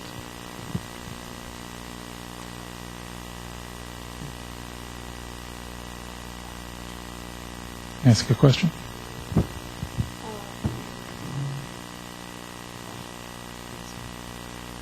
Last week in Brazil, Infodev held its global forum on innovation and technology entrepreneurship, and several of the colleagues from the global ICT department were there. It was commented upon that the forum attracted 1,000 participants from thank you very much, from the developing world. And so I think, one of the points that is interesting in the approach that Philippe is taking on mobile health is that you tap what's latently available in developing countries and perhaps avoid the assumption that one needs to grow entrepreneurs or grow innovation in developing countries. One really only needs to travel to places that we do business to realize that it's there, it's flourishing.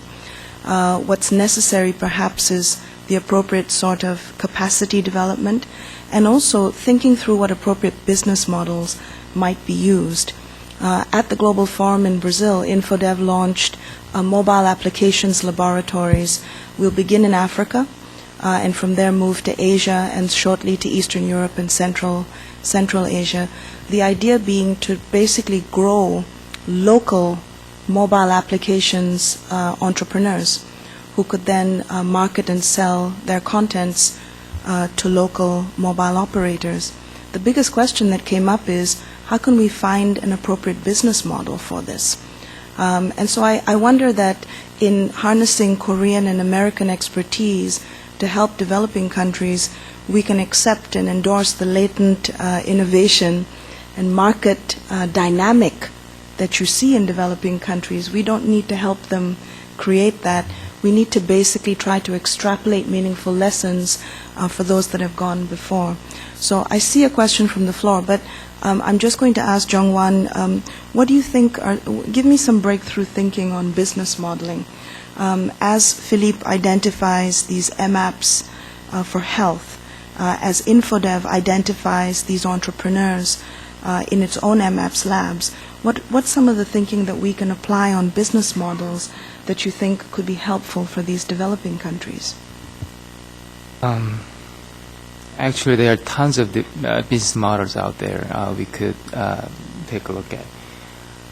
But when we deal with the developing countries, one of the most difficult tasks is the transparency issue and also mismanagement in the government. So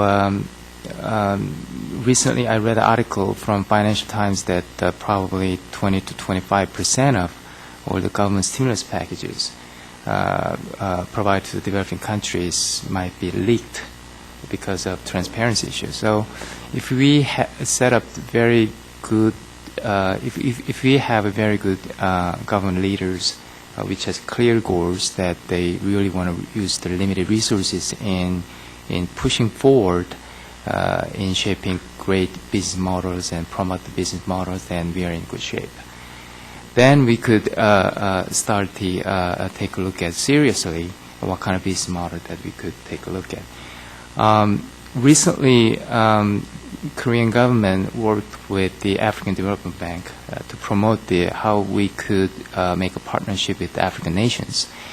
And we try to invite Korean companies and the Korean research institution to join in investing and help our African partners. But many Korean companies review the African conditions and they're really reluctant to invest there. So it probably same situation for European countries and other countries as well. Only Chinese companies and Chinese institutions are willing to invest in Africa. So I think providing services is one matter, but stimulating sustainable growth is the other. So so I think we have to help our developing countries in stimulating the capabilities for managing and producing services, and that will take some time. Even though we have very good business models, I mean, if they are not ready to accept or use that kind of models, still we are in trouble. So still, I think that the capacity building is another important point before actually we launch the full scale of business models for developing countries. I was going to ask Philippe to comment on the investment into Africa, because I think we understand that to be quite a different picture. Philippe, maybe you could take the floor. Thank you. In fact, I had the same thought. I would very much agree with Dr. Yoon that there are big constraints to investment, and the investment climate is not where it needs to be. But that said, I think it's also true that we have seen major investment into Africa. Over the past 10 years, there has been more than $25 billion of private investment in primarily in the mobile industry. So therefore, despite the weakness of governance that exists, not only in Africa but around the world in terms of efficiency and transparency of government, despite that, we see investment, and that gives us the hope that this trend may continue and may then also apply to innovative mobile applications. Maybe and to comment on the nature of these investors, and look at who are the players. You have MTN, you have Zain, Vodafone, and a number of other companies. Several of them are actually big regional players who operate in Africa and in the Middle East. And now increasingly, indeed, we see China coming in a very, very significant way. But we think that Africa is, in fact, an attractive market right now. It's the fastest growing market for the industry in the world. I saw a question. Yes, please, sir. Go ahead. Yes, thank you. Matthew Taylor with Intel Corporation. I was just at the mHealth Summit, which had a lot of the similar themes to what you're discussing. My question has to do with occasionally connected computing. You might also call it store and forward, or applications that synchronize. I've been working with PEPFAR in particular on a health project around educating healthcare workers that involves using computing technology and the ability to synchronize when you have connectivity, and then or use a thumb drive to synchronize your content and then get offline. And it has a number of advantages in terms of ability to use multimedia, provide interactivity, as well as only use connectivity in a prepaid fashion or when available, as opposed to needing a data plan, which involves recurring cost.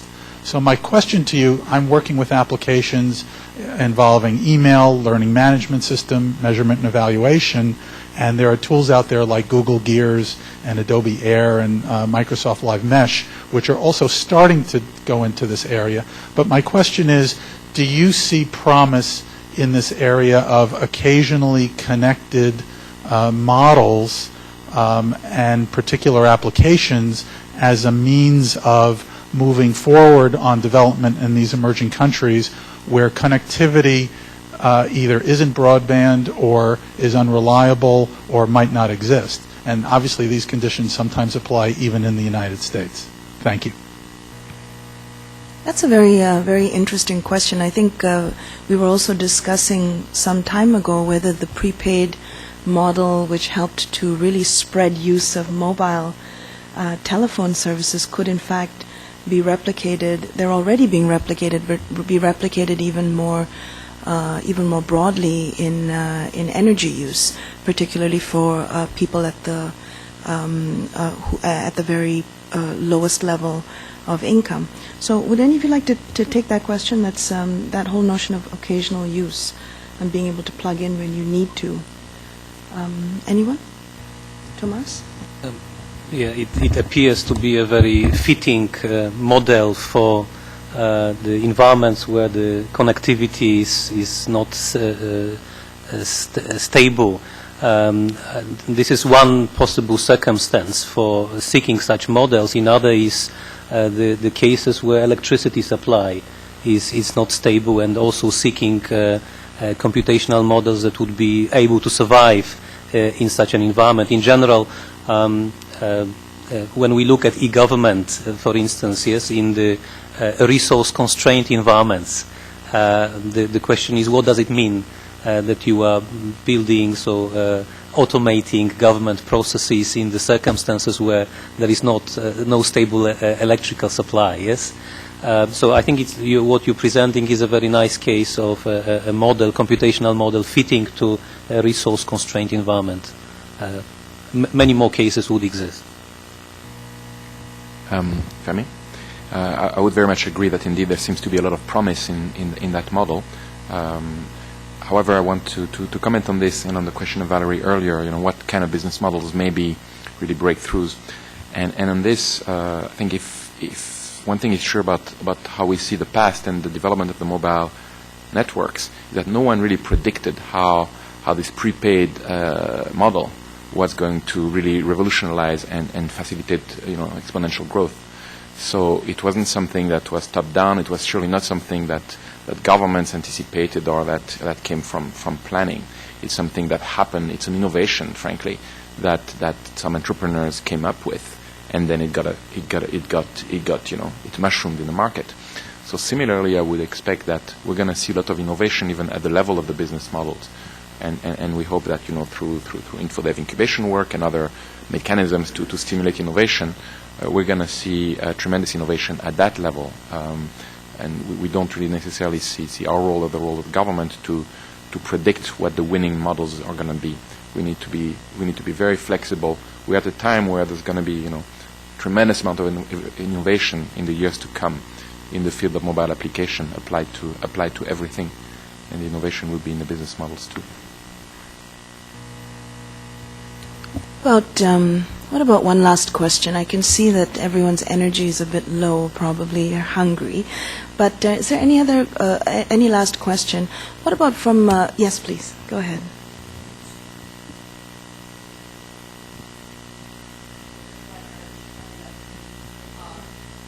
Good, thank you. I've heard you talking about entrepreneurship, about business models, about large international firms providing knowledge and some capacity building. My question is there? How do you think about the appropriate size of a firm that you need? I can imagine that there might be lots of smaller entrepreneurs, but for some of these projects you need a certain scale. So are you finding the kind of mid-size, middle-level firm capacity that is required for maybe sustainability or for economies of scale? How are you articulating between the large firms that might come in from the outside and then what might be smaller-level firms and what you might need in between? That's a great question. Last week in Brazil, this really was the question that we talked about the most, and where there was some really interesting thinking. In the middle of last year, InfoDev published a study on the technology financing gap. So where are entrepreneurs finding it hardest to grow their businesses, and what are their capital requirements? And really it is between the $500,000 to about the $1 million or $1.5 million range. Depending on the development level of the country, that could go up to about $3 million. But that is where technology companies in developing countries face their own valley of death. They find no appropriate financing in their local markets. They have no appropriate collateral. Banks won't lend to them. And you find that even with interesting ideas, for the companies that graduate from an InfoDev incubator, we've graduated about now close to 20,000 SMEs. Their survival rate after 1 year is extremely low. So one of the main issues that we want to turn our attention to with the World Bank, InfoDev, the World Bank, and the IFC, which our director Mohsen is very enthused about, is what is the right sort of creative financing model to help companies that are not really at the microfinance level, but who have potential for scalability and growth. First of all, how would we target them in the InfoDev incubators? And secondly, what's an appropriate financing facility that we could create with them? So you'll see more information on this in the months to come. And this is obviously in the ICT sector, but we talked quite deeply about growing a clean tech, some innovative clean tech companies, which, by the way, in Rwanda, one of the most innovative clean tech companies to graduate was a company that basically used biofuel to power industrial bread ovens. So you're not necessarily going to win a huge award, but it's a very locally relevant clean technology company. I think this applies co-equally to mobile applications and to ensuring that not only are the business models appropriate, Philippe's quite right that those are going to evolve as time goes on, but also are they getting the right sort of financing to help them grow from a fledgling stage, bearing in mind also that they don't necessarily reside in very hospitable ecosystems for small business. We're very much, I think, at the Global ICT Department going to be looking at this particular level or layer of companies. So I think over and above the great work that are done by big companies, this really is where you can make the most transformative effect as far as we see it. I'd be happy to chat a little bit more. Is there a Korean company that, I'll certainly give you the floor in a second, but are there any Korean companies in the room that maybe want to comment on this? We've heard from a range of different stakeholders, but about maybe approaches to market growth in developing countries, some insights you want to share, some questions you want to pose. We had quite a good discussion at dinner about this last night, but I wonder if any of the company representatives want to discuss this or talk a little bit. And then, Jong-won, I'll give you the floor. Too hungry? Okay, that's fine. Jong-won, why don't you take the floor now?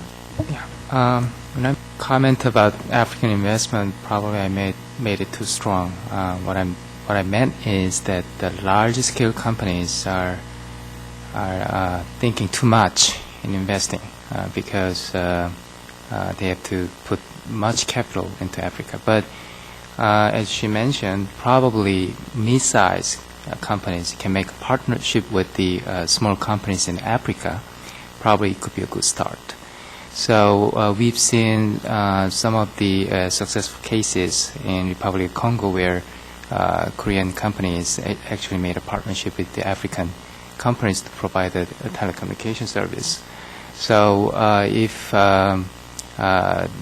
the mid-sized companies which can handle the marketing cost for 2 or 3 years in Africa, and they can make a partnership with the right small companies in Africa, then probably they could kick off the business and make a good business model in there. So I think you threw the right question that the small and medium business sector might be a good start in Africa. I really agree with that.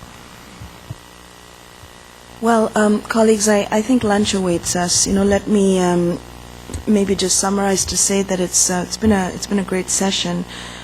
Certainly, there's a couple of threads that occurred to me from Jong-won's statement that that in mobile applications the activity will move to where the markets are, and that's a very, very true statement. Linking that to Philippe's comment on how the largest amount of growth that we're seeing is now in Africa, and also the innovations that's coming out of companies like MTN, Celtel, Zain, and others, where we're finding not only in their business modeling but also in the growth strategies, there's a lot of extremely active market development that really does augur well, I think, for developing countries being able to ride the mobile wave in a very effective manner. Now, to do that, obviously, there's a co-equal blend of the technology transfer that Tomas was speaking about, the innovation transfer that Tomas was speaking about, But I'd like to sort of add as well the necessity for strategies to really kind of tap what's latently there. Too often we think of transferring technology and perhaps a little too little of just basically incubating it from within the markets where it naturally already resides. And with certain simple, maybe not simple, but with the appropriate financing instruments, with the appropriate government, business, regulatory environments, the ability to really stimulate that investment at the grassroots and the innovation at the grassroots in developing countries is one of these things where I think we have to watch this space. I think it's a very exciting field for the years to come, and certainly the World Bank feels this way. I'm sure that in partnership with the U.S., Korea, and the United Nations, we can have some more stimulating discussions over lunch on some concrete steps that we could maybe collaborate on. So let me turn the floor now back to the organizers, and thank you all on behalf of the Global ICT Department for your attention and your time and presence.